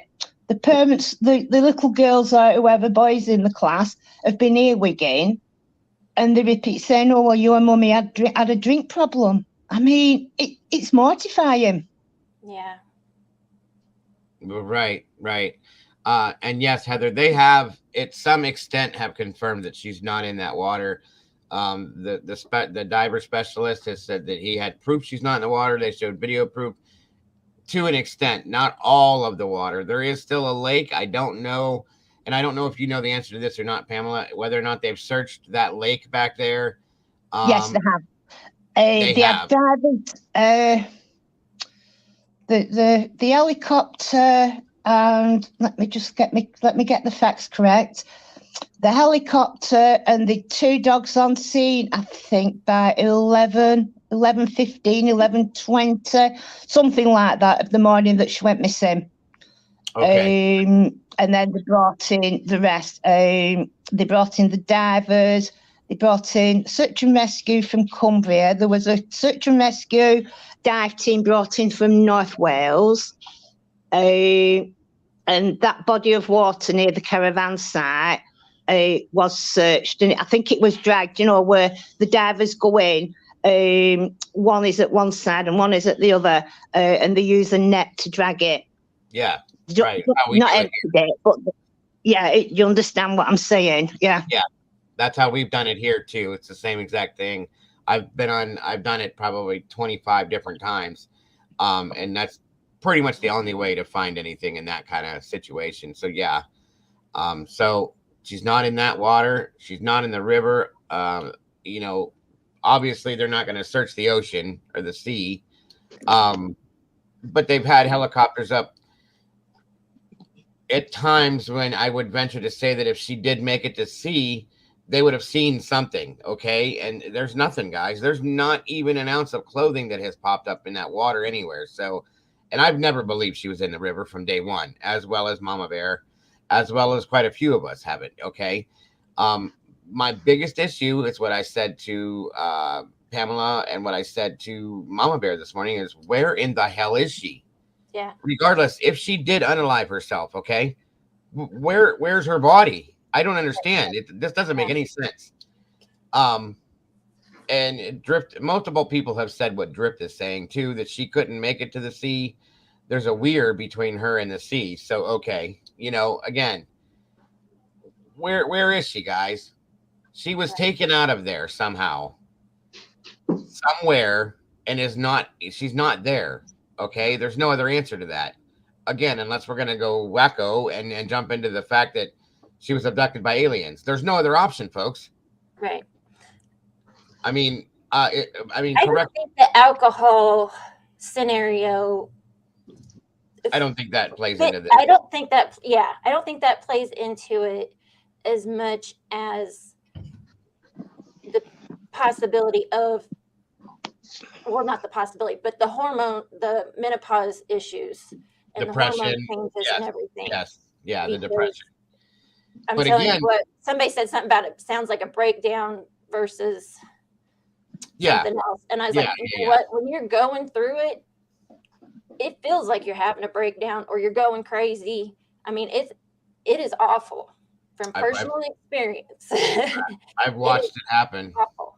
It is. I feel very bad. I've always said this. Women are amazing creatures because I could never imagine dealing with even this much of what you guys deal with. I couldn't. I couldn't do it, guys. There's no way. So yeah, it's a hardcore thing, folks. If you've never experienced it, I hope to God that you don't. And if you do, you don't have to deal with it bad because it's bad, guys. But a glitch in the matrix. I mean, honest to God, that's crazy to sound, CC, but where else do we have to reach for? Right. There is nothing, folks, and I can't understand this. I can't make myself understand this because if they're going to go with the self-unaliving scenario, there would be a body somewhere. Okay. It's not, there isn't. And they've searched the tree lines. They've searched all the waterways. They've searched everywhere. And as we've seen multiple times, that area is flatland, folks. There's nowhere to hide. Like I said, is it right? They haven't found her car keys, right? Those are right. They said that they were on her person. It's from that's what they believe, I should say. Okay. Yeah, they've been on to, let me get this straight. they've been on to Mercedes AMG to see if, because it's a relatively new car, all the key fobs now are microchipped. They're hoping that Mercedes can bring up this is going off what Paul has asked for. Yeah. That they can bring up the data from the car key, which I find a bit strange, because to my thinking, I don't know, because I'm not technically minded, if the car key went into the water, it would die. Like they said with Yeah. the girl that was drowned in the car. I can't think of her name. Kylie Rodney. Yeah, Carla. Her phone was completely just shut off. Mm-hmm. As soon as it hit the water, it would die. So Yeah. I would think, I'm not trying my car keys in water, but Paul seems hell-bent on wanting to know where these car keys are. But it was remote locking, so you can just go near it. You don't have to have your key fob. It just knows by code or by person. You can go near it and it automatically unlocks or locks. It opens the boot by itself. Quite technical, but if they can get the data off that, they will find where, but I don't think they can do that. Well, I think that can be locked out too. And the thing is I would hope to think that, yes, Paul is requesting that, but I would hope that the police would do that themselves as well, right? Without him being involved, because that makes me nervous in itself. You know what I mean? I would think if she has her keys on her, yeah, Pinto's right. Tracking them would solve the crime. That's a fact. Through Pinto, yeah. Linda, they have used tracker dogs. They brought in tracker dogs. They used sniffer dogs. They brought in 2 cadaver dogs. One of the cadaver dogs is one of the top dogs in the UK with his handler. His success rate with this dog is second to none, and I can vouch for that, because this dog found somebody that had been murdered, that had been buried miles away, and the scent that dog tracked was unbelievable. Wow. See, that's what I'm saying, folks. Like, short of her digging a hole and burying herself alive, I don't get it. Like, where is she? This makes no sense to me. And they even said, I think it was Becky Smith. She said that road we looked at yesterday was not used, and that there is CCTV all up and down that road, and there was nothing. At this point, I've been saying this for 2 days now, that this has a completely and totally scripted look to it to me. Everything that's been said, I've had people agree with me. From multiple sources, it sounds scripted. It looks scripted. I mean, good God, I don't understand this. Well, that's a good point, Ruby. If it is, it was definitely premeditated, folks, and it was premeditated by people that know what they're doing. Because there's nothing. This is insane. I don't know, Pamela. Like, do you at this point in the case, with what you've seen, what you've heard, and everything like that, do you have a theory, possibly? No, my only theory is that I did believe that she went in the water. I do believe that she's gone into the water, she's snagged on some undergrowth, or she's tried to get out and she's hit some quicksand. I'm just, the longer it goes on, I didn't intend to go down the rabbit hole. I told you earlier. I didn't either. I just cannot. As I said, she went missing.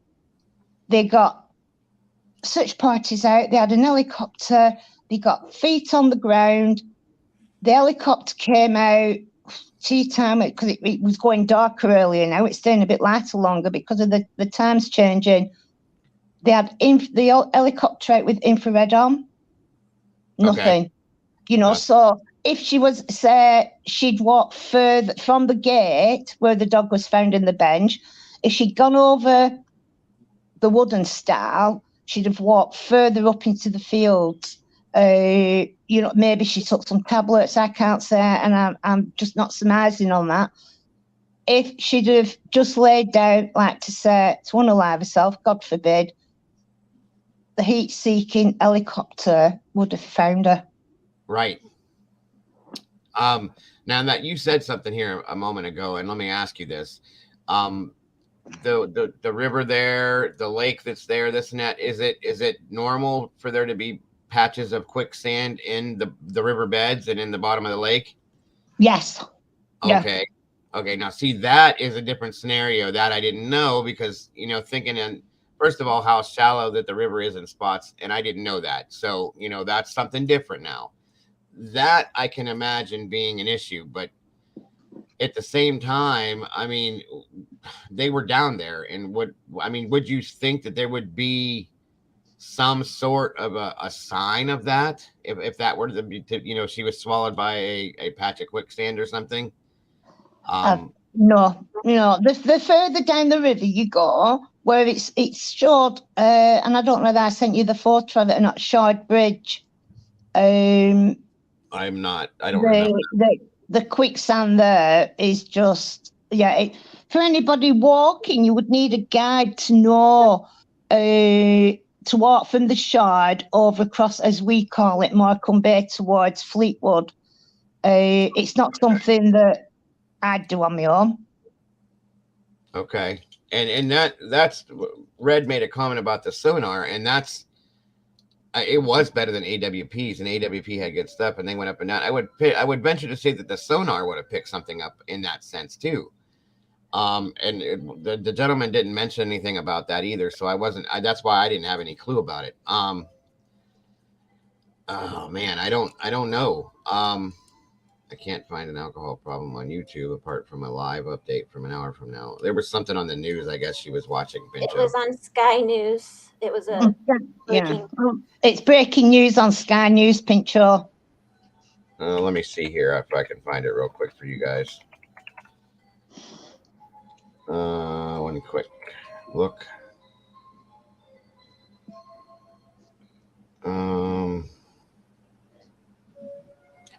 One second.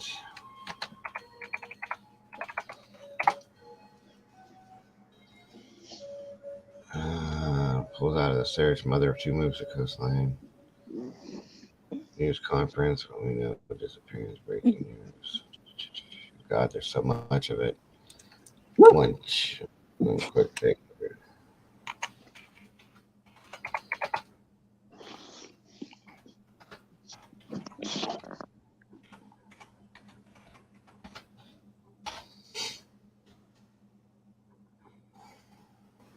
Pamela, at one point they were looking for a lady in a yellow sweatshirt that was pushing a baby stroller. Did they ever find her? Yes, they found her and they interviewed her. Okay. I don't know what the outcome of the interview, because I haven't heard anything else, but yeah, they found her and she spoke with the police. Okay.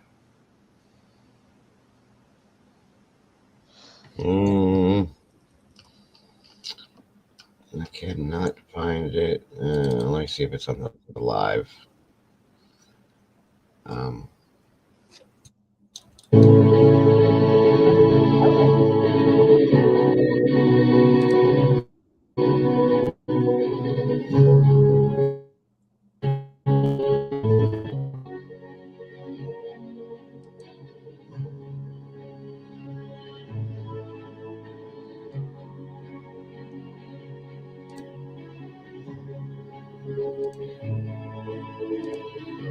Yeah, Ruby, Okay. that's my issue, is all of these areas where she was seen or last seen, both places there was no CCTV that was working, either at the bench or the last place she was seen in the upper fields. That's really weird to me.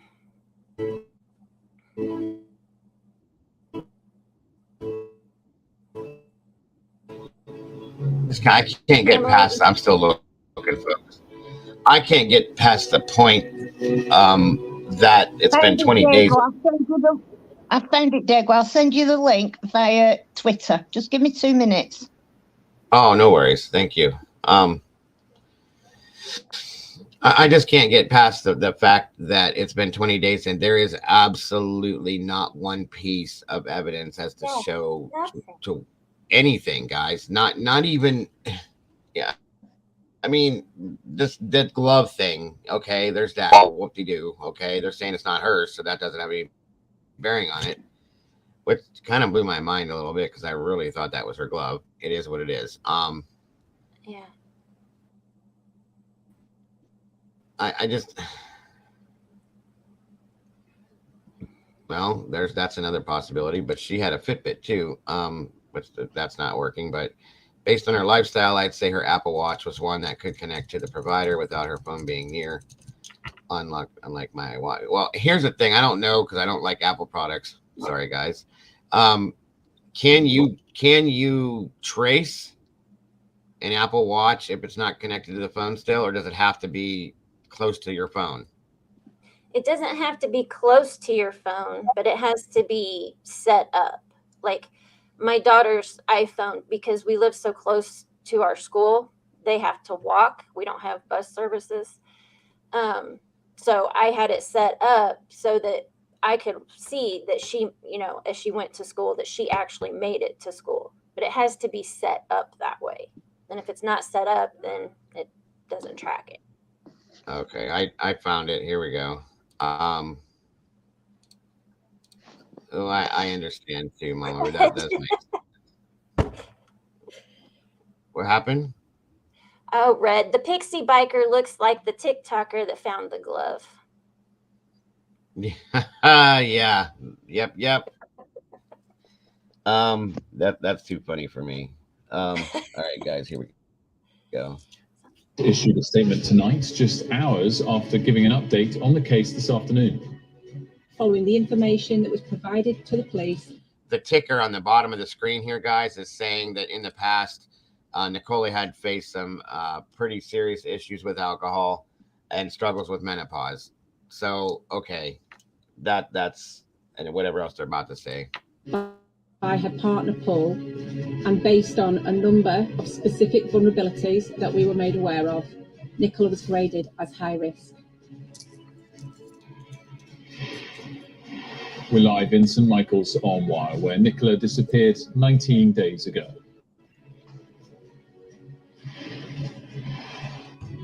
I'm David Menahan, live in Edinburgh on a huge day for Scottish and UK politics. It's time to go. Nicola Sturgeon announces that she is standing down as Scotland's First Minister. My decision comes from a place of duty and of love. Tough love, perhaps, but love nevertheless for my party and above all for the country. Yeah, if you guys can read the ticker at the bottom. Years in the job, she's the country's. It's Rich coming across. I'll send you the link while they're doing everything live. I'll send you the link, Joe. Okay. Hi, Gypsy. Here. Welcome, Gypsy. News, and in the past few minutes, Lancashire police have revealed that missing woman NICOLA Bulley had issues with alcohol that had resurfaced over recent months. They also say a police car had attended her home last month following a report of concern for her welfare. The disclosure was made hours after a news conference in which officers said only that she had what they called specific vulnerabilities. NICOLA Bulley was reported missing on Friday the 27th of January after dropping her children at St Michael's School in St Michael's.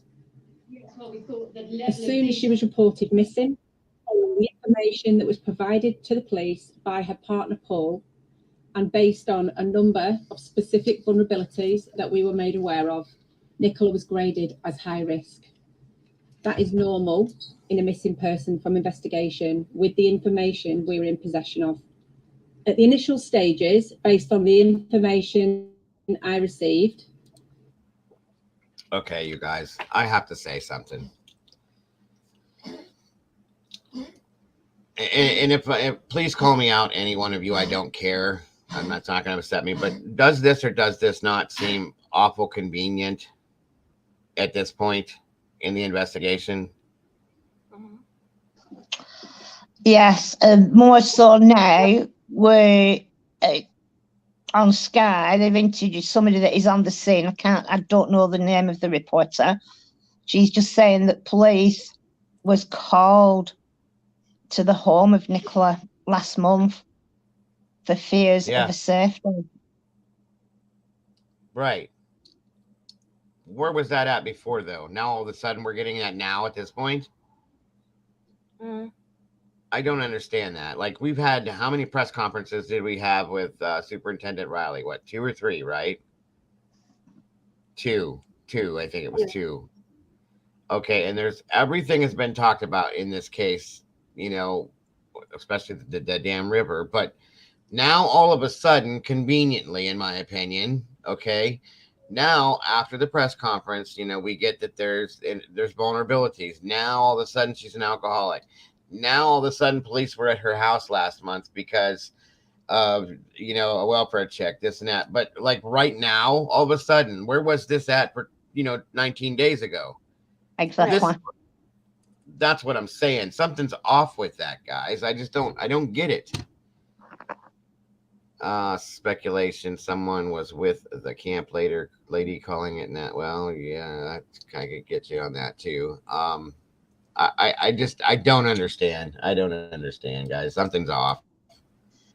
I made it clear that it was my working hypothesis at that time. What's that? So if there was concerns about her welfare on the 10th of January. Right. Right. So now we're on the 15th of February. Right. She went missing on the 27th. Paul has maintained that everything was quite normal. Everything was normal at home. The only thing that I found strange was that they said that they did everything together, but on the morning that she went missing, she got up, the girls' breakfast were ready. It was like she prepared everything. She went out to walk the dog and never came home. Right. And you're correct. Paul has maintained that there's no issues, everything was normal. Emma has maintained that everything seemed normal when she spoke to her, everything was fine. This is her best friend. The neighbor said everything is fine. She's a very normal person. Nothing out of the ordinary ever took effect. Never saw this, never saw that. None of this comes out until right now today after this press conference with the lead investigator on the case. Does that or does that not look wrong, folks? It looks wrong. I mean, there's got to be somebody questioning this. You know what I mean? Something is not right with this. It's almost, it's like they're running a damn movie script. Yeah. What normally happens in a missing persons case, they do put out that they're vulnerable. They will inform the press. Any high case like this, I'm not just saying it's high case, but anything that is hitting the news, they normally put out that the person is vulnerable. Any sightings, you know, but they didn't. Now, did Paul not want this putting out in the public domain? Because he's been running the show and Emma's been running it. They've put out what they wanted to put out right from the beginning. Yeah. Is there something, if, God, I shouldn't say this because you're just making assumptions. If you want to live yourself, you can't claim on insurance. Right. I thought about that too. So, and there's a certain amount of time that has to pass before that, at least over here, before that goes into effect too, with something like that too. And it almost makes me wonder, like I said, because she is nowhere to be found, if she's going to pop up somewhere down the road and go, here we are, and that amount of time has passed. Do you see what I'm saying? I mean, I know that sounds like it's reaching, but come on now. This something is so off with this. And I agree with Red. They put all their chips into her being in the water, and that was wrong. They should have done the whole kit and caboodle. As I've been saying, I think Pamela even said this multiple times too. Like, okay, we're going to look in the water, absolutely, because she was by the water. I get that. Meanwhile, he even said, the assistant chief said today, they have quite a large force. So you have the people, you have the ability and the resources. Spread it out and get people going both directions or all three directions. Okay, instead of just putting everything into this one side. You know, and that never made sense to me, guys. It never did. And tracking down 700 drivers to see if they had dash cameras dash cam video. Yeah. What? Yeah. How much resources did that take? You know what I'm saying? Right? Yeah. It's just cost thousands of this. I'm not defending the police, but in defense of the police, when Paul first made that call to say that she was missing, he would have stated that she has got problems and he was worried. So their initial fact was she's taking a walk down by the river, and I can understand the theories of going into the river. The dog lead, the harness, the dog lead, and the phone. She's just sat everything down as if she's just walked into the river. I'm not defending the police, but my thinking is Paul has made the initial call. The police have gone out. They've got, they've got the resources out. They've got the helicopter out. They've got the divers. They've got people searching the land, thinking that you can't think, you can't assume that she's gone in the water. But for somebody that has alcohol issues, suffering with the menopause, the police had already been out because they feared for her safety. Their first instinct, or my first instinct, would be that she has gone, she's just casually walked into the river and just said, bye-bye kind of thing. And it's not, the realms of possibility of people doing that happens. People walk into the sea, they don't look back, and then the body's washed up a week, 2 weeks, weeks later. Sad thought, but I don't know. Hey, PPR. Welcome, PPR. Good to have you here, brother. I agree, Pamela. I do. And again, not only what you're saying with that situation, but if police were called to the address, the home, January 15th for a welfare check due to mental health issues, that's going to be recorded. I believe, at least here it would be recorded in the files as a report taken for the reason why the police went to the address. Yes. In turn, that you would think they would look back in a file on her to see, okay, we had this happen on this date, which was not that long ago. Let's think about this side of things, but that's never been talked about. So I'm at a loss for that one. You know what I mean? Who called for the welfare check? I'm presuming Paul, but there's been so many stories put out, Manabur, that a sister lives with them, then a mum and dad live with them. I don't know. I can't honestly say. But I would think it was Paul that made the welfare check, the call to the police for a welfare check. But what led up to, why would you phone the police for a welfare check? What happened? What was the occurrence of that call being made to the police? Right. Where was he that he couldn't just run home and check on her? Yeah. Yeah. I mean, Pincho says he heard the sister moved in to look after the kids. in turn, maybe because of her problems that she had, she wasn't trusted with the kids, maybe per se. Ruby's saying, was it a domestic incident that they were called for? But they said it was a mental health welfare check. This is crazy, folks. I don't know where to go with this. At this point, there's nothing to go by. Yeah. There's absolutely nothing to walk on. There's nothing to grab hold of. There's nothing in direction with. There is no direction to go. I'm floored. There's no direction to go in. Let me finish this here since it was a live breaking news thing. 1 second. Based with all the facts, that the main hypothesis I was working on at that time was that Nicola had gone in the river. This has been misconstrued in the press and said that that was what I said.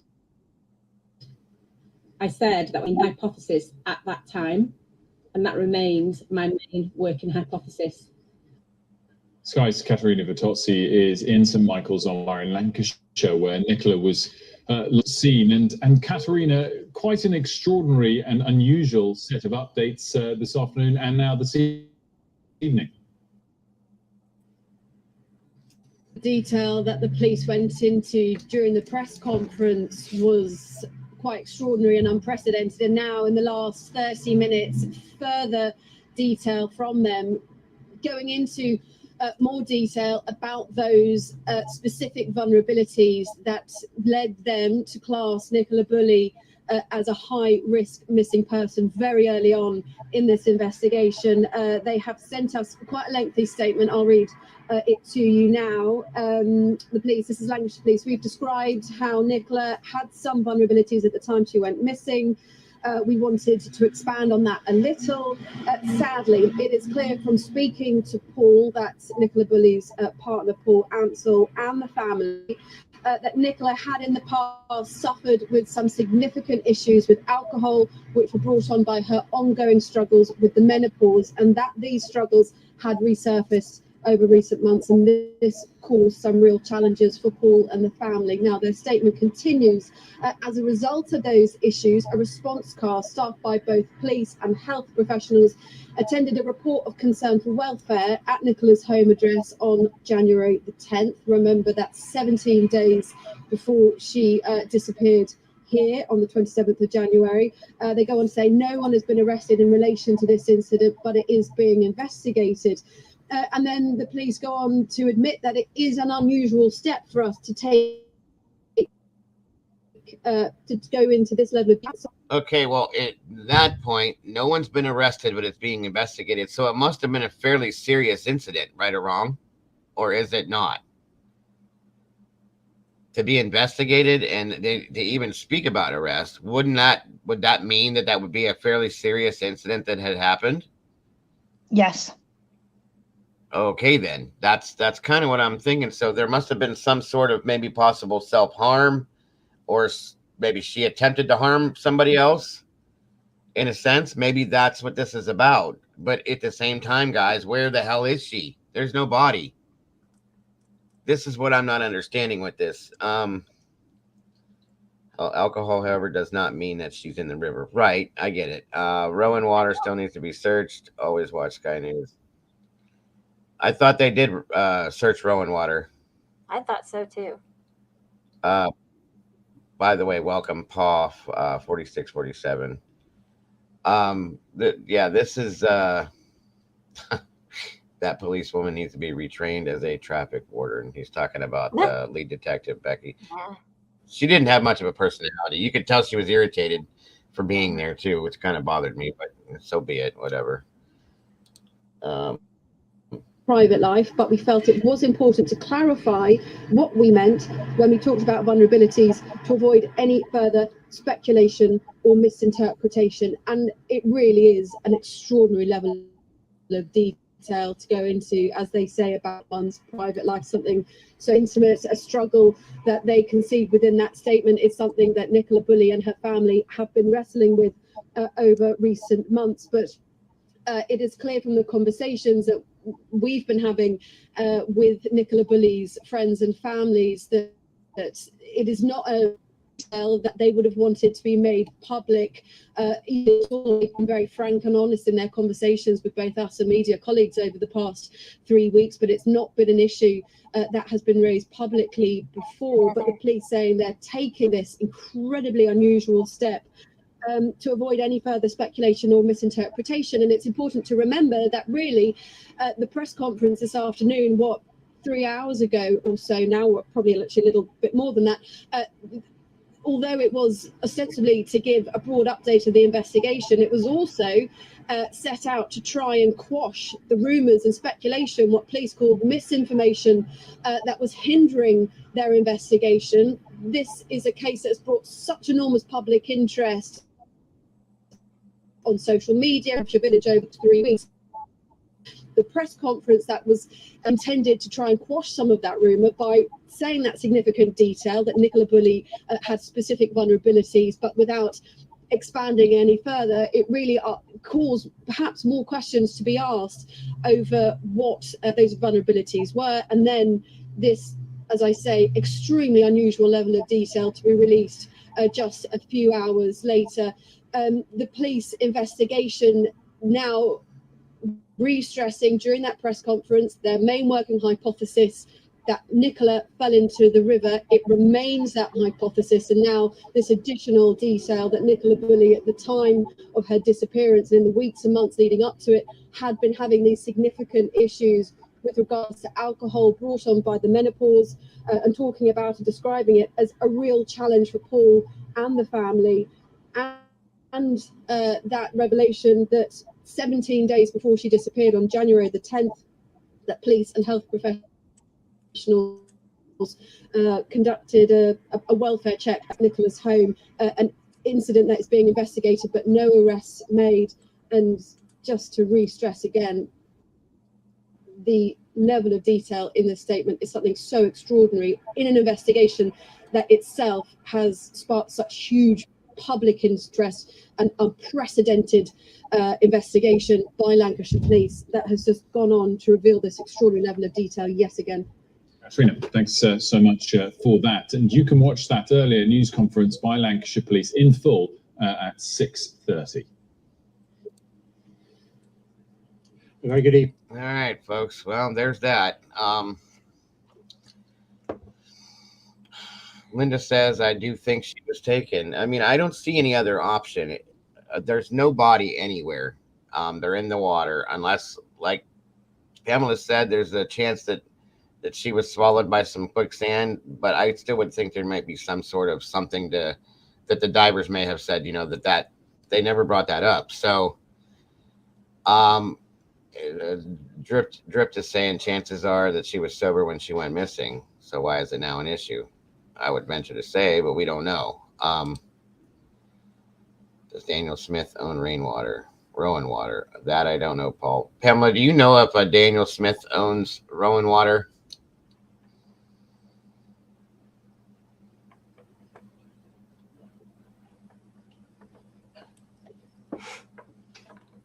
Can I bum a cigarette off you when you get a chance? Sorry, no, I'm just trying. I've just had a look to see for a business address, and it just gives a campsite. Okay. And I believe I've just asked Paul or whatever if he owns the holiday, the like log cabins. Okay. Peter Faulkner said they don't have a search warrant for Rowan Water. The sonar hasn't been in it. Oh, okay. Well, that's, and it's been said by a few people they believe she's in Rowan Water. So, that at this point, honest to God, other than somebody taking off with her and disappearing, that's the only other option I can see. Like I said, I guarantee that they've searched that whole area field wise, the tree lines, all of that. I mean, Mama Bear, does anything else even seem possible? No, if they haven't searched the lake, then I mean that's a possibility, or she's been taken. I mean, I don't. With sonar, I'm sure they probably did search it without the sonar, but I would venture to say that they need to drop that in there because that's going to make a huge difference. And yeah, either that or she's been taken, folks. There's no other options that make any kind of realistic sense. Yeah. I was told Daniel Smith came into a live saying he owned Rowan Water, can't find it on government UK. That I don't know, my friend. I'm sorry. No, I looked for and I can't find anything. Yeah. I looked last night because I think it was Red.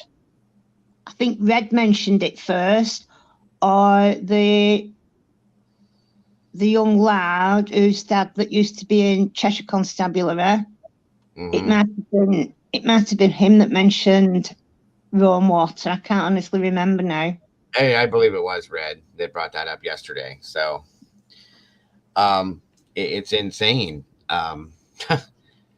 This is insane, folks. Again, guys, if anybody would like to give a call in today to ask Pamela any specific questions while she's here, the number again, folks, is 234-703-4047.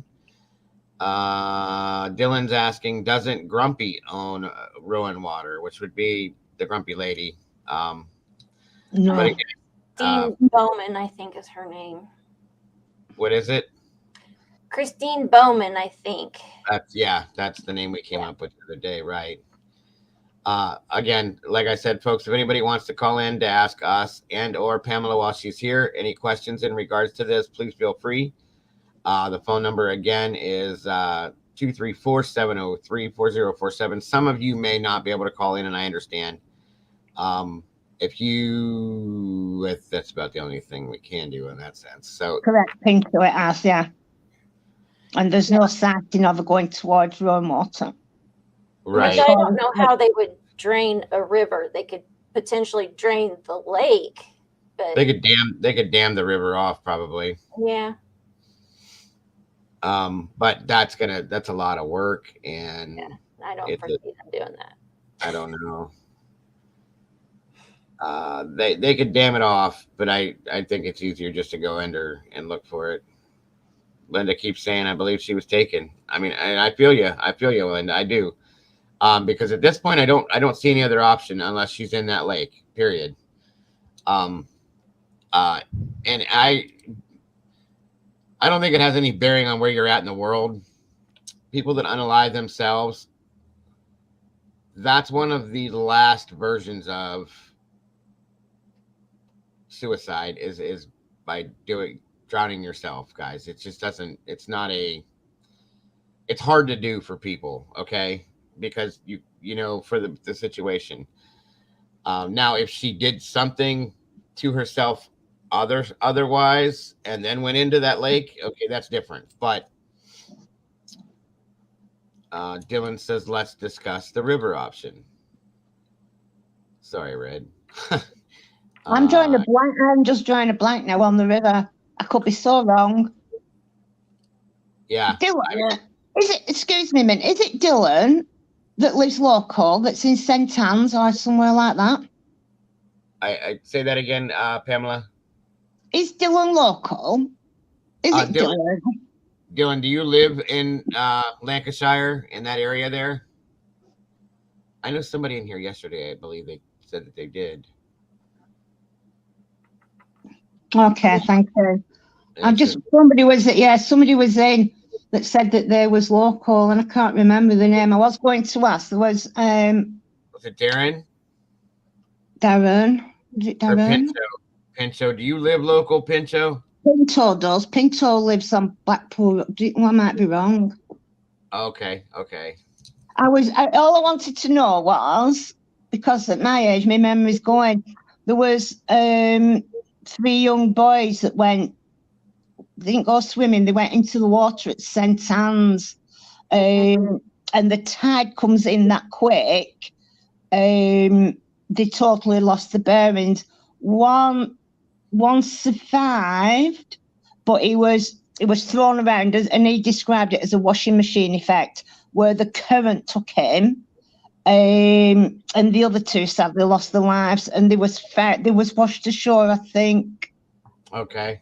3 weeks later, but I just wanted it verifying that was. I remember hearing that story because somebody was talking about one of the boys. 2 of them were found on the banks, and then one was later they found up by Shard Bridge. Something like that, and I can't honestly remember now. I'll have to look it up. There was 3. I think they were 14, 15. They were only something like that. They were relatively young teenagers that had gone in, and because it's Fleetwood or at St Anne's more so, the tide goes really far out. So if you walk out and you're unaware of it, it comes in rapid. It comes in so fast that you don't get stranded, you are stuck, and no matter how strong a swimmer you are, you're in difficulties within seconds. Yeah. The undertow, that's what always scares me. There's Darren. Yeah. Darren, are you live local in Lancashire, Darren? In between.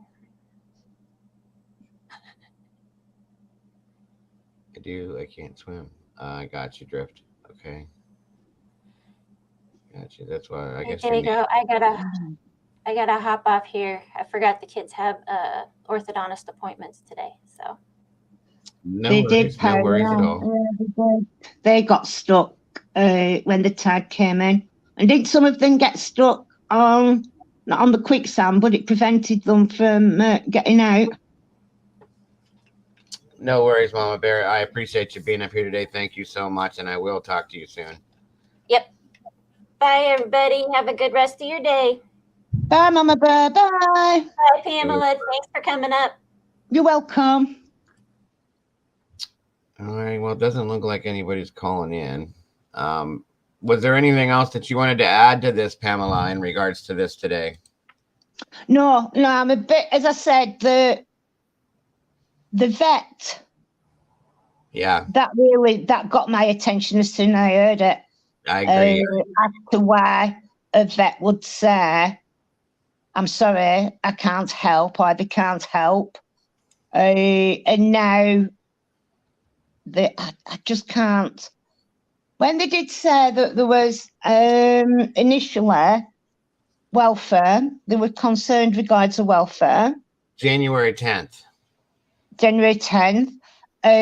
But before, in the first presser, this morning, UK time, they just said that they soon got a group out to look for her for the fact that she was vulnerable. Right. But they didn't mention what the vulnerabilities was. No. Why did they not put it out that there was a missing female, the description, a missing vulnerable female? But they didn't. And like I said, that's what bothers me, because it seems convenient that now all of a sudden this is an issue. They knew about this January 10th, and like you said, you said that there would have been a recorded record of it within the police department who was in charge of this case. In turn, they would have looked back and said, okay, she's got vulnerabilities. She's got issues with mental health. That should have came out in the very beginning. In turn, would have changed things, in my opinion. And now we're at this point where it conveniently comes out today, the day of the third press conference. And that makes zero sense to me how that happened. Am I right or am I wrong? Right. That's insane. Yeah, if they just said that this morning while I was talking to you earlier on, I'd have said, why have they just thought to mention that the poor girl was vulnerable? Exactly. Why? Exactly. It beggars belief. It beggars belief to me as to why now it's getting to 3 weeks, nearly just short of 3 weeks, and did Paul not want the vulnerabilities putting out? Was the family ashamed of her having a drink problem, or surely no family's ashamed of anybody that's going through the menopause. I find that one hard to believe. Yeah, right. I agree. Anybody that's got a drink problem,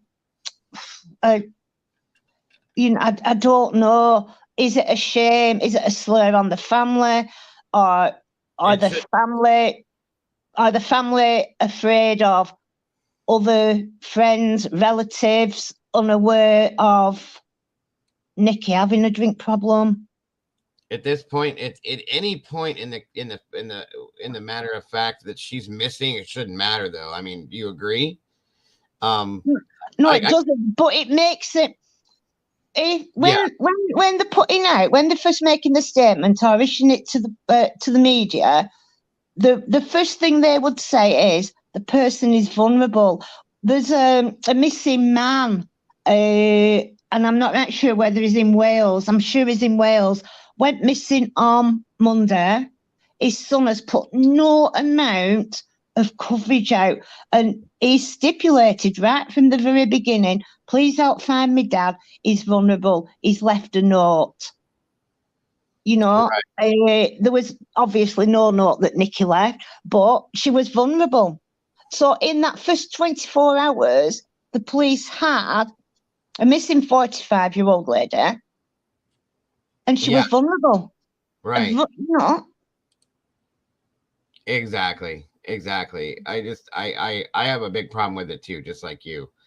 Hello, Strike. Welcome. Good to see you. I don't understand. Her sister was close, so I'd say no to the shame. So at this point, then it just wasn't talked about because, and Red's got a good point here. Maybe this is it.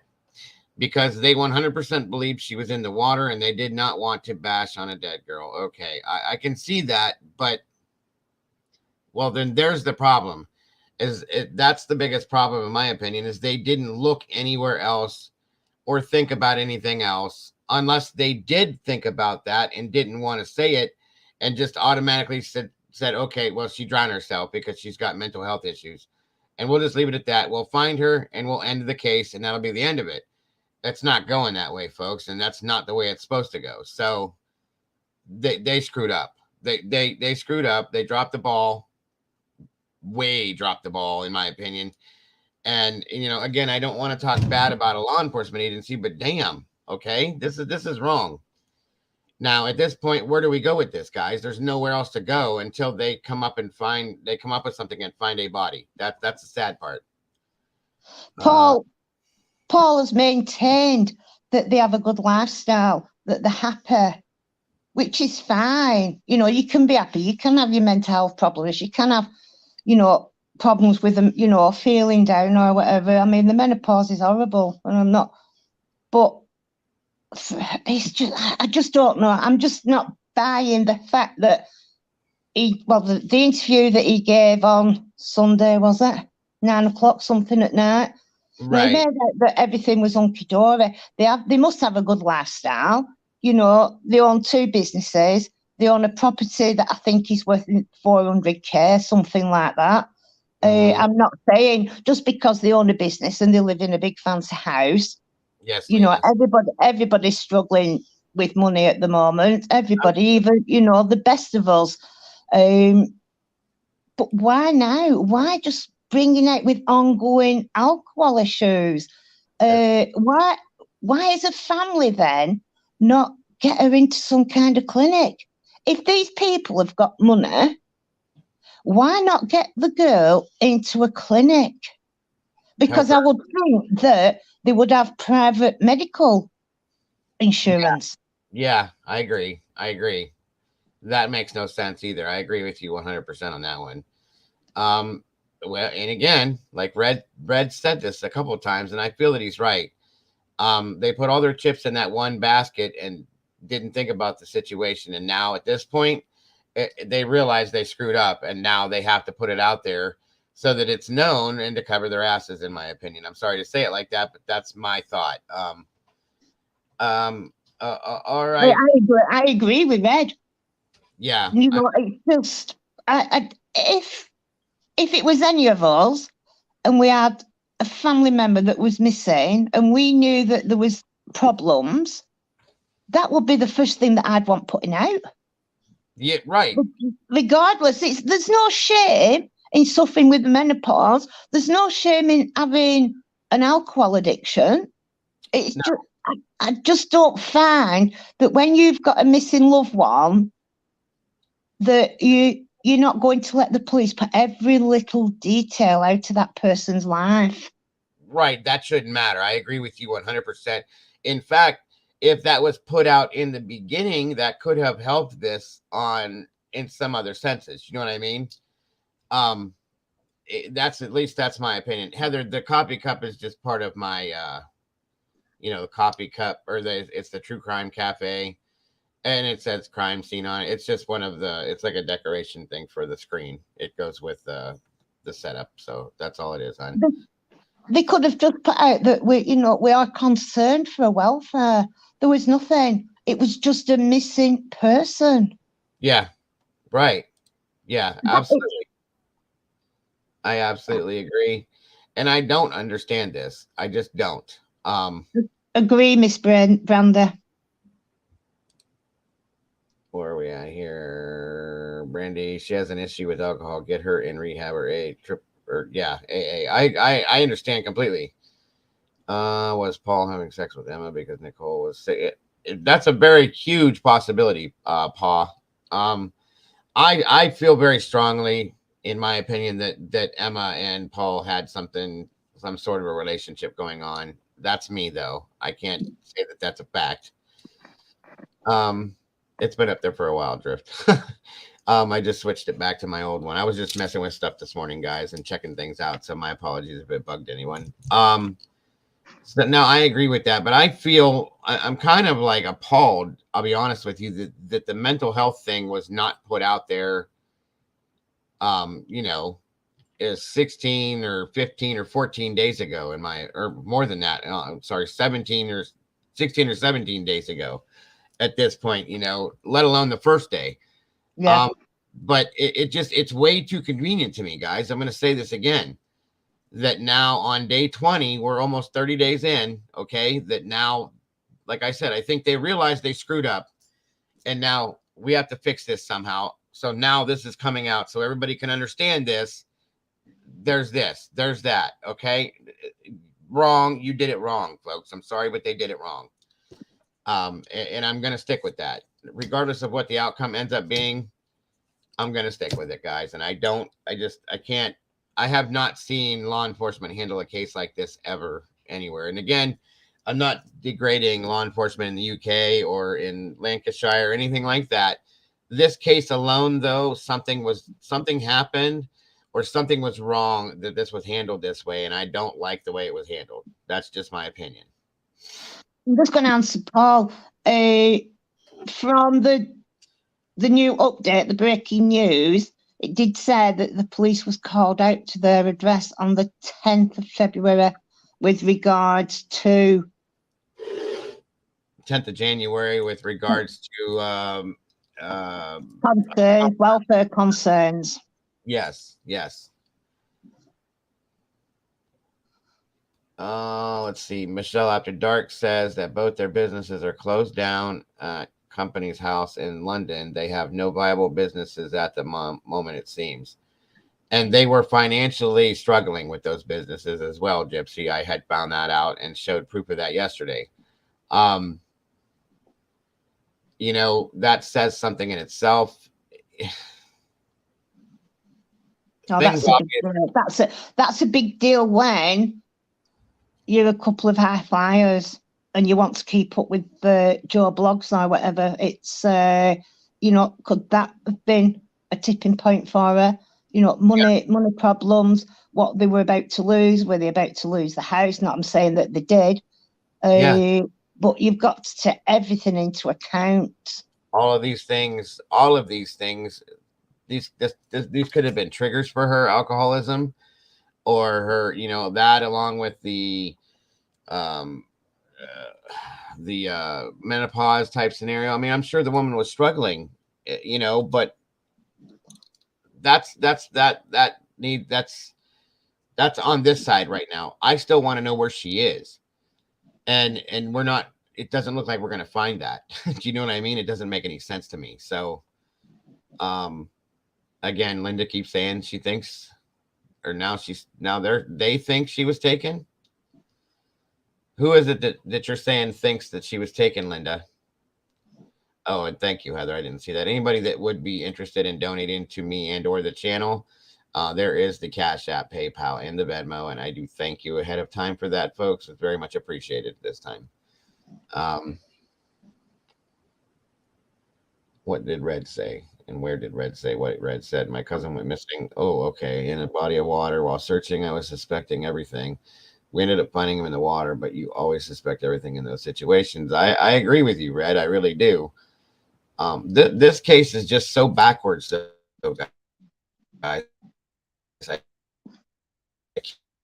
can't get it. Everything that they had was Stanton Caravan Park, I heard. That is found that out too, Pa. We had documentation of that yesterday, which is kind of interesting. But at the same time, you know, I can't say what it has at this point to do with it. Another man, no passport used. I don't know, Lena. All good. I'm used to death. With that being said, I have a daughter, so I feel that for certain. No, I got you, Red. I do. I don't know, guys. I don't know. I think that, you know, there's definitely a splash in the water now at this point, and there's some ripples going on with what we found out today. And I'm not. I have to say, and I'm not meaning this in a bad way. I mean, it can only be taken that way, but I don't have any faith at this point in Lancashire law enforcement, at least with this case. Okay. Because that alone, the fact that alone was recorded and reported on January 10th is a problem for me. They knew that going into this case, guys. As soon as she went missing, that should have been brought up immediately. They should have looked into that immediately. And they should have taken the resources they had and went in different directions, looking at the mental health possibilities, okay, and the vulnerabilities. And that's where I have a problem with this. CC, nothing's been mentioned about any credit cards, any bank cards being used or money taken out of any bank accounts. That's another thing that's not been mentioned. A little like taking a dog to vet and, you know, not having a dog scanned. That is the biggest point for me of this, the initial search. Why? I'm going to venture to say that Paul has full access to all the banking information and resources, and for them to freeze that, unless they had separate accounts, which I doubt, because on the business listing, they were both listed as 50% shareholders. So I would venture to say that they both had access to, you know, all the banking info and resources together as a couple. So, I mean, that's something that should be looked at. If there's being large amounts of money withdrawn, if there's this is being done or that's being done or what's going on with that.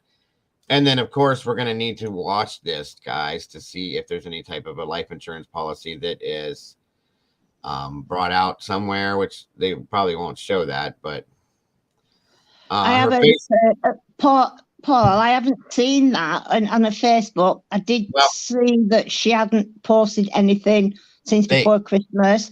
The police of today shut her Facebook down. They've locked it completely. So I don't know, from being a regular poster, she went to posting nothing.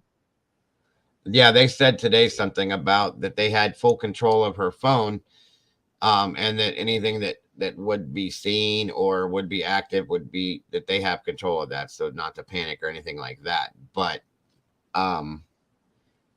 that's not to say that it couldn't have been logged into from a different device. Lena says maybe that this is something they're doing together as a couple. You know, I've seen these things happen, but I'm not going to go that far with it right now. I'm going to put it out there, and I shouldn't. You can shoot me down. You can, tell me I'm wrong, and if I'm wrong, I will hold my hand up. But I'm not right sure whether Paul's a narcissist or whether she's in a coercive relationship with him. That's very possible. That's something I've thought of as well, and I agree with you because we don't know that. He was an actor, folks. What we're seeing from him could very well not be nothing like him. And you have to understand, they made the mistake of putting it out there, and he did, whatever, that he was an actor. So everybody's automatically going to go to that and say, okay, well, that's not him. That's not the real him. He's putting on a show, and so on and so forth. It's going to happen. I didn't know that he was an actor. Oh yeah. He was an actor before him and Nicola got together. So at this point, we've been looking at that aspect here for a few days now when we found that out. So that was kind of enlightening to me. I'll say that, to say the very least.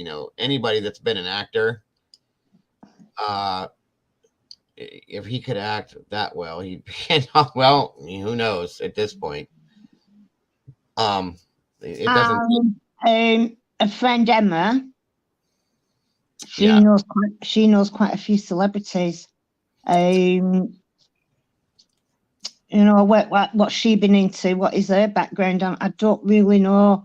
I haven't really been able to look into her. I just now started having issues with her over the past few days, which is why I started to analyze her interviews and watch her body language and stuff like that. So I will be doing my best to look into her, as in a few other people in here, I'm sure will.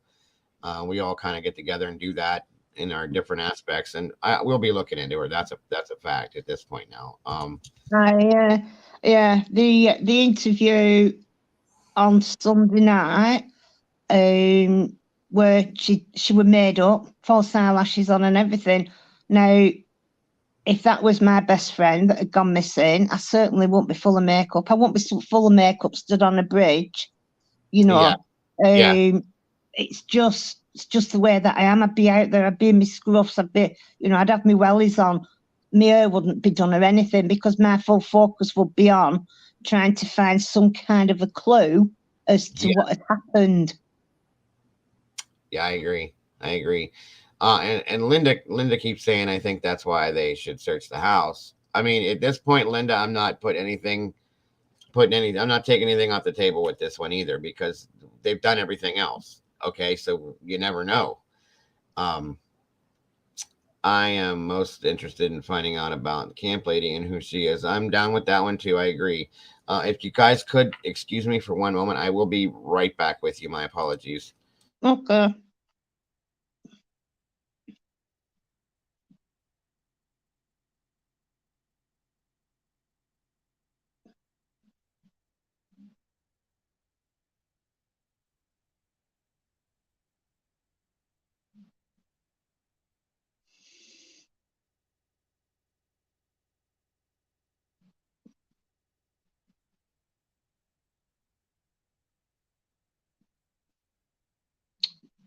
Drift want to be, the two fishermen haven't come forward.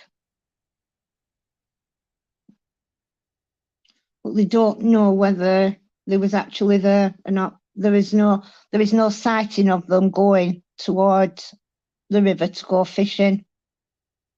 They've not been seen on any CCTV, so whether somebody's just thrown that in.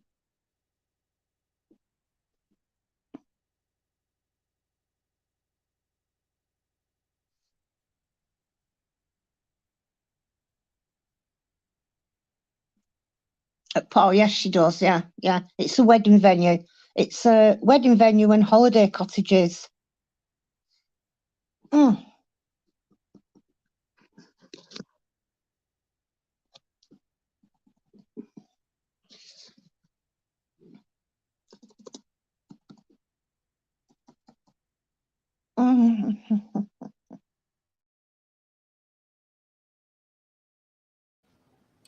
All right, everybody. Sorry about that.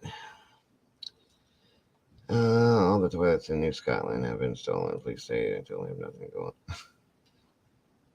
going. That's funny. That was funny, Dylan. Does Emma own Marsh Hill Farm? That I don't know. Yes, thank you, Miss Heather. If you guys would, tonight is part 4 of my new series, the True Crime, True Stories in the Hollywood movies. Tonight we're doing the true life story based on the movie Amityville Horror. It's based on the second one, actually, The Possession, about the DeFeo family and the DeFeo murders, sadly. What's up, Strike? Good to see you, bud. And I'm looking forward to that. 7 p.m. Eastern Standard Time tonight, folks. I'm looking forward to seeing you guys here tonight. And hopefully we don't have any exciting interruptions as we did the last time. But it should be a good story, folks. It's an interesting story, to say the very least. I'm looking forward to seeing you guys here for that tonight as well. Let's see now.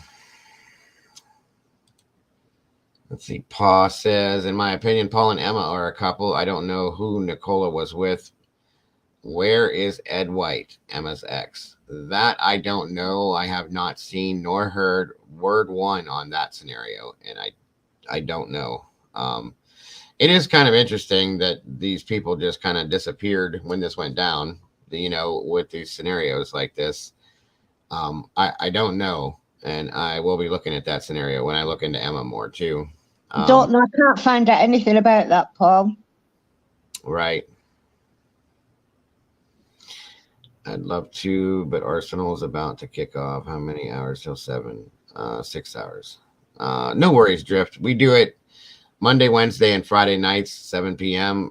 So there'll be plenty more. There's so many stories that I'm going to be checking out here. So you're welcome at any other time. Very much so. So, well, folks, I think it's about, let me check something here. If it will let me check it. Let me see. If you guys would, please, if you could check, hit that like button if you guys enjoyed the stream today, and possibly leave me a comment in the comment section. That's something YouTube is really looking at right now. And I'm going to venture to say that it's probably going to be it for today, folks. Good deal. 90-minute game. Awesome. I'm looking forward to seeing you there, Drift. Unless anybody else has anything to add, I don't know do you have anything else to add to this, Pamela, by chance? No, I'm going to go down the rabbit hole now because that. We don't have anywhere else to go. They have not given us a choice. There's nowhere else to go with this. There really isn't. I find it perturbing that a vulnerability wasn't mentioned from the get-go, and what is the reason behind it? My conscious self is telling me that the family didn't want it putting out there for some reason or other. That's the only thing that makes any sense at this point. Did her friends not know that she had a drink problem or was struggling with the menopause? Because sometimes women discuss the menopause with the friends. Yeah. Do you know what I mean? Like, so I've had the sweats, I've got the hot sweats, and my legs are fidgety during the night, and try taking such and such. Somebody must have known, and they must have known that she had a drink problem. And the whole thing with Emma being her best friend. There's good golly, Miss Molly's in the house, folks. It's a miracle. I was wondering where you at, Molly Cat. It's good to see you. Thank you for joining us, my dear. It's very possible, I'm very suspicious of Emma White, folks. I don't know what it is. I don't care for her. And maybe, like I said, maybe, she's not discussing these things. If she does know these things, because this is her in. I feel like she's trying to step in somewhere she shouldn't.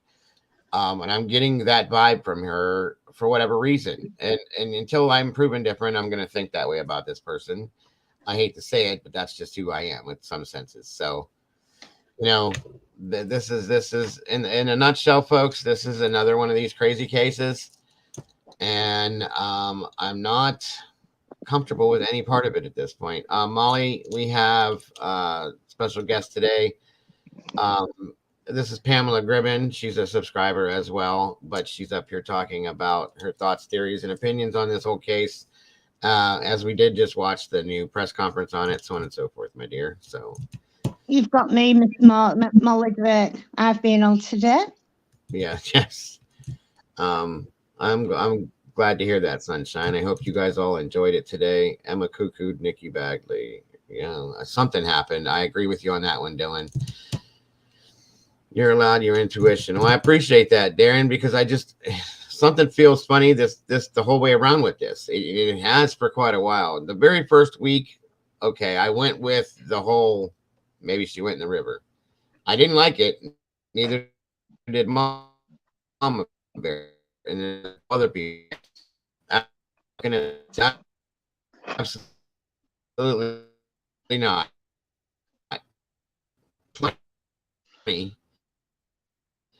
I'm allowed to say this now that law enforcement made a mistake and now they're trying to fix it. So now Molly, I don't know if you caught it, but now we have that she had problems with alcohol in the past.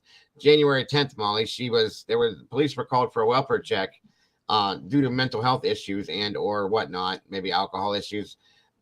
That's never been talked about, Molly. On day 20, we're hearing about that. There's something wrong with that, to me, and they knew this the whole time. And the investigation should have gone in a completely different direction. With that being said, now I have an issue with that, and that's pretty much where I'm at with it. If Nicola was pregnant to someone else, that's a motive, very possibly.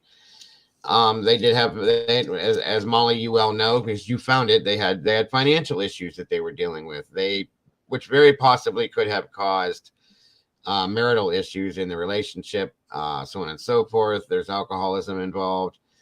Nicola had alcohol issues as well as dealing with her menopause at this point. It became an issue. But we're just now hearing that today, Molly. That's the problem that I have, and everybody else in here has with this now. It's definitely a problem. That should have been something that was brought out on day 1, day 2, day 3, week 1 at the very latest, but it was never talked about. So not in depth, at least, and not for sure, It should have been put out right on the very first police interview. It should have been put out on that very first press conference that he was vulnerable. Vulnerable, right? And they can't say they didn't know because they were called there January 10th, more than a month before that, and so that's. Why would you refrain from putting that out in the public domain? I would just think that it's more important than we're looking for a vulnerable female. Do you know what I mean? She could have gone off on her own accord. It seems everything. Yeah. I mean, it seems everything has been more important than the fact that she's missing at this point, and I don't like that. I don't like that at all. Molly, I'm looking right now to see what the very last email was you sent me. Hold on one moment, my dear. Oh. All right. Well, folks, thank you, Miss Molly, as always. Wonderful surprises that you send me. First Gazette notice. PNN Engineering Design Limited. The publication date in the Gazette was July 2nd of 2023. The Register of Companies gives notice that unless cause is shown to the contrary, the company will be struck off the register and dissolved not less than 2 months from the date shown. That would have been September 2nd of 2023. Upon the company's dissolution, all property vested in or held in trust for the company are deemed to be bona vacatia and will belong to the crown. So they lost it all. Oh gosh. Wow. Wow, that just sheds more light. Yeah, it does. Thank you, my dear Molly. I did not see that until just now. So that in turn, folks, so there was no income. It was gone. They lost that in September of this year, and it just goes back to the crown. So it goes back to the country, basically. Anything that they had, it goes back to the government. The government, right? So anything they had involved in it is gone. They had nothing. It looks to me like the only thing he may have had was they're stating that he was the manager of the campground or whatever that was, the caravan place.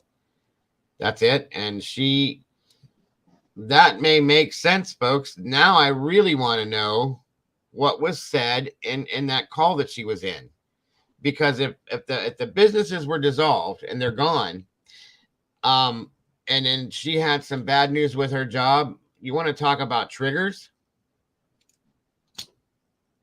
Damn. Thank you, Molly. Well, at one point she was worth, I think it broke down to like $572,000. We had a different number, but then I think Pamela figured out what it was worth in their side of things. But yeah, I don't know what the exchange rate is without me looking at the moment. But did I say it was something like 485? Yeah, 585 is what it was. It was like 700 and something, or 782 or something like that, and then the exchange came to 585. Yeah, so, plus go ahead. That is down on paper. Excuse me, I'm just going to cough. So they were the businesses that were worth that. Then they've got a property which is in 400k value, give or take. 2 cars. The cars might be on finance. They might have a huge mortgage over their head. So without the businesses going, her as a mortgage advisor, I don't know what kind of salary that she'd be on. Was she I don't know whether she was a manager for the mortgage advisor. I don't know. I can't see chat. I'm coming back in now. Yeah, so that is a huge chunk. If they're owing that, the businesses have gone. Yeah, right. Definitely. So they might have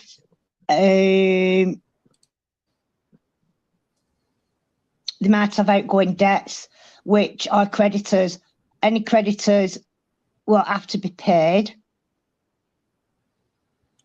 So her family's probably been supporting them for the most part at this point, or helping to, I should say. The sister moved in, was helping take care of the kids, and so on and so forth. But yeah, and now we're seeing, guys, that, in the beginning of this, that's why none of this made sense. In the beginning of this, we were seeing things were all, rainbows and roses, and they were just a happy couple. Everybody was happy. This didn't make sense. And 20 days later, now we see all of the truth come out on a lot of different things. And it changes things. It really does. It makes you look at things in a different way. Which still, in turn, maybe law enforcement knew all these things, which is why they automatically stuck with the river, thinking that she unalived herself by jumping in a 4-foot deep river, which makes no sense to me. You're not going to drown in a 4-foot deep river that doesn't move very fast. Okay. Now, on days it does. I get that. And the undertow very possibly can. The tides and stuff like that. I get it. But that day in question, I don't see it. So here we are. Brief wannabe, the caravan site and the freight company, you really don't know how much in debt that family are in. Yeah, right. I know, I agree.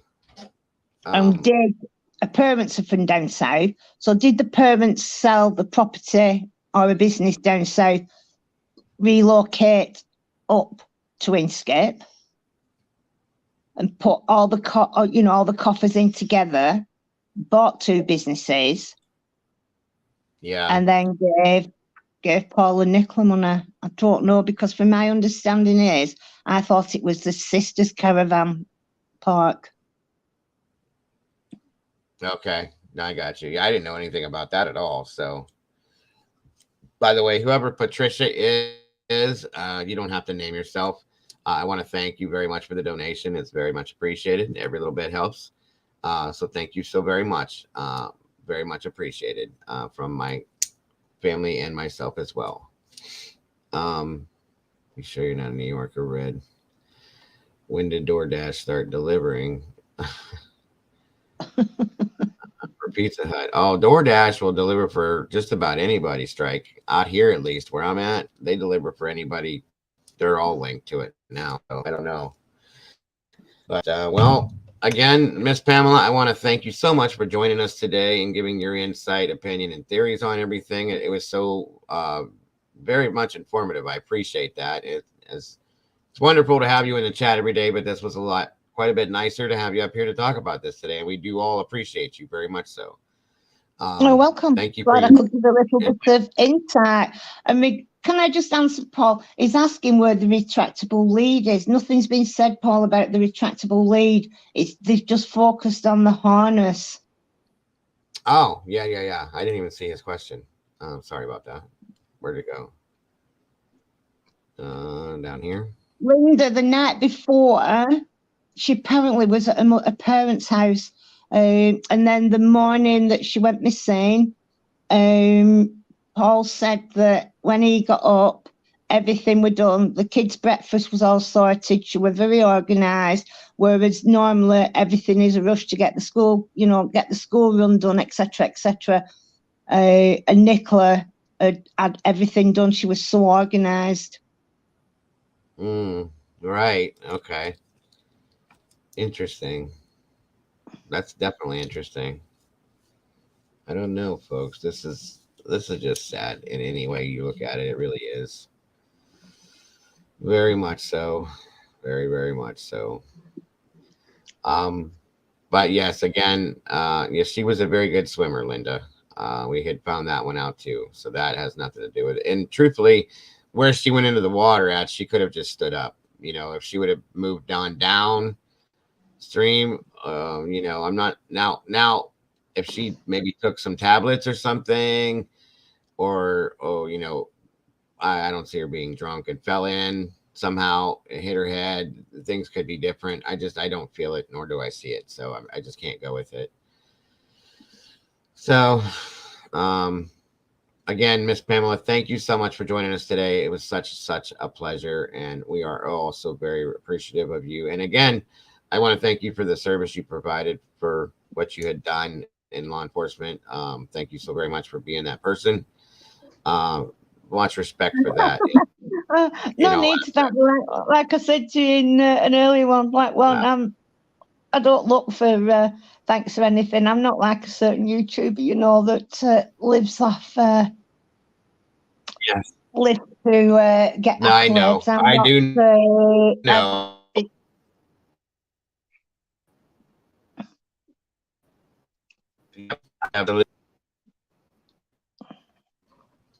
Yep, move that down. But either way, thank you so very much. Very much appreciated. And I don't know. Hopefully, I'm looking forward to seeing you possibly tonight in the other stream. It should be interesting. And if I don't fall asleep like I did watching Jack the Ripper, because I really enjoyed that, and I thought, well, I had to rewatch it because I fell asleep. But hopefully, I'll be in tonight. And yeah. Well, it'd be great to see you there for sure. Thanks. Does anybody enjoy the rest of your day. Bye now. All right, my dear. Bye-bye. All right, folks. I get lost in 100 acres. That was wonderful to have her up here today. Her insights, opinions, and all of that. I very much enjoyed that. And again, thank you so much, Miss Pamela, for that. Guys, is there anything any one of you would like to add to this before I bring this down for the day? Of course, your opinions, theories, and opinions, theories, and opinions. Good God, folks. Sorry. Opinions and theories are important to me. Good Lord, I can't talk today.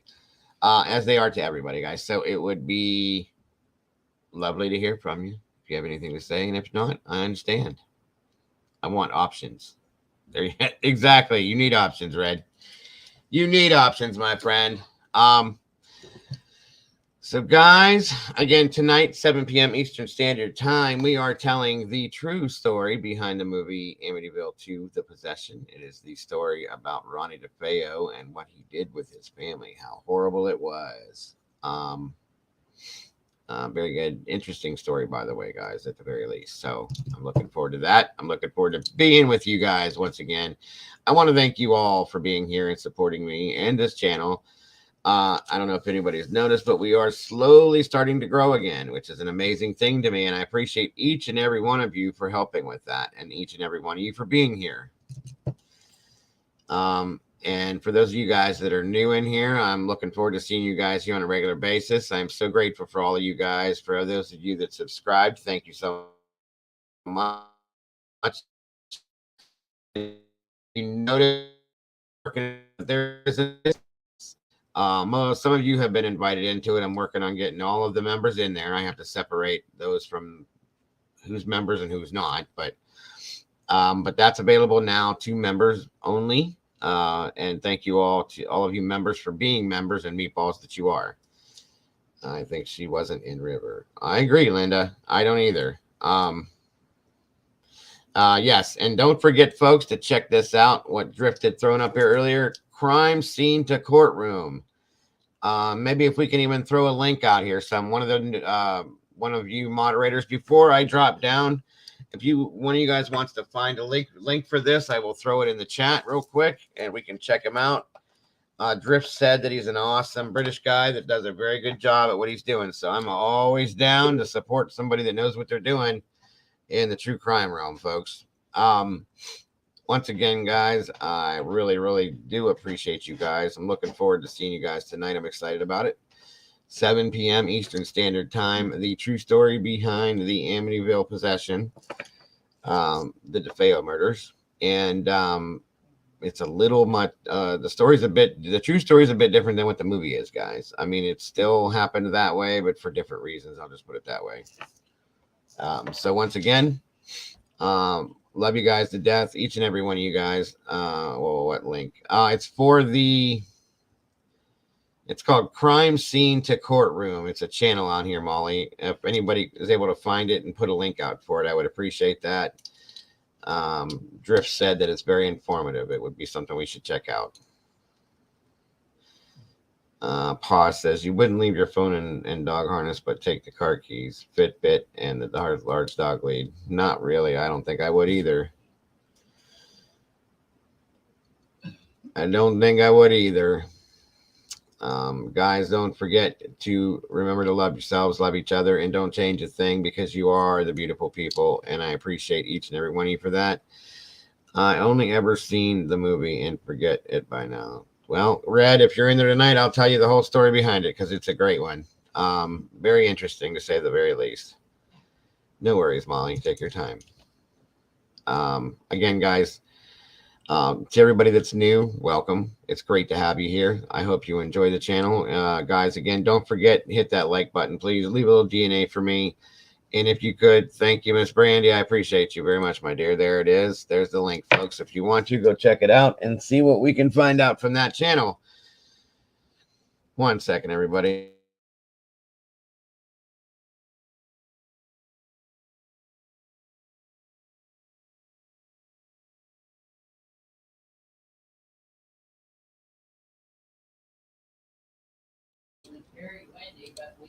Thank you, Miss Cece, too. Good job, guys. All right, so we will be checking that one out. That being said, folks, I think that's gonna be about it for today. Again, like I said, love yourselves, love each other. Don't change a thing. You are the beautiful people, and I will see you so very soon. 6 hours to be exact. Have a great one, guys. Enjoy the rest of your day. If you can, get outdoors and enjoy this beautiful weather that we're having. At least up north we are. Other than that, talk to you soon, folks. Bye-bye.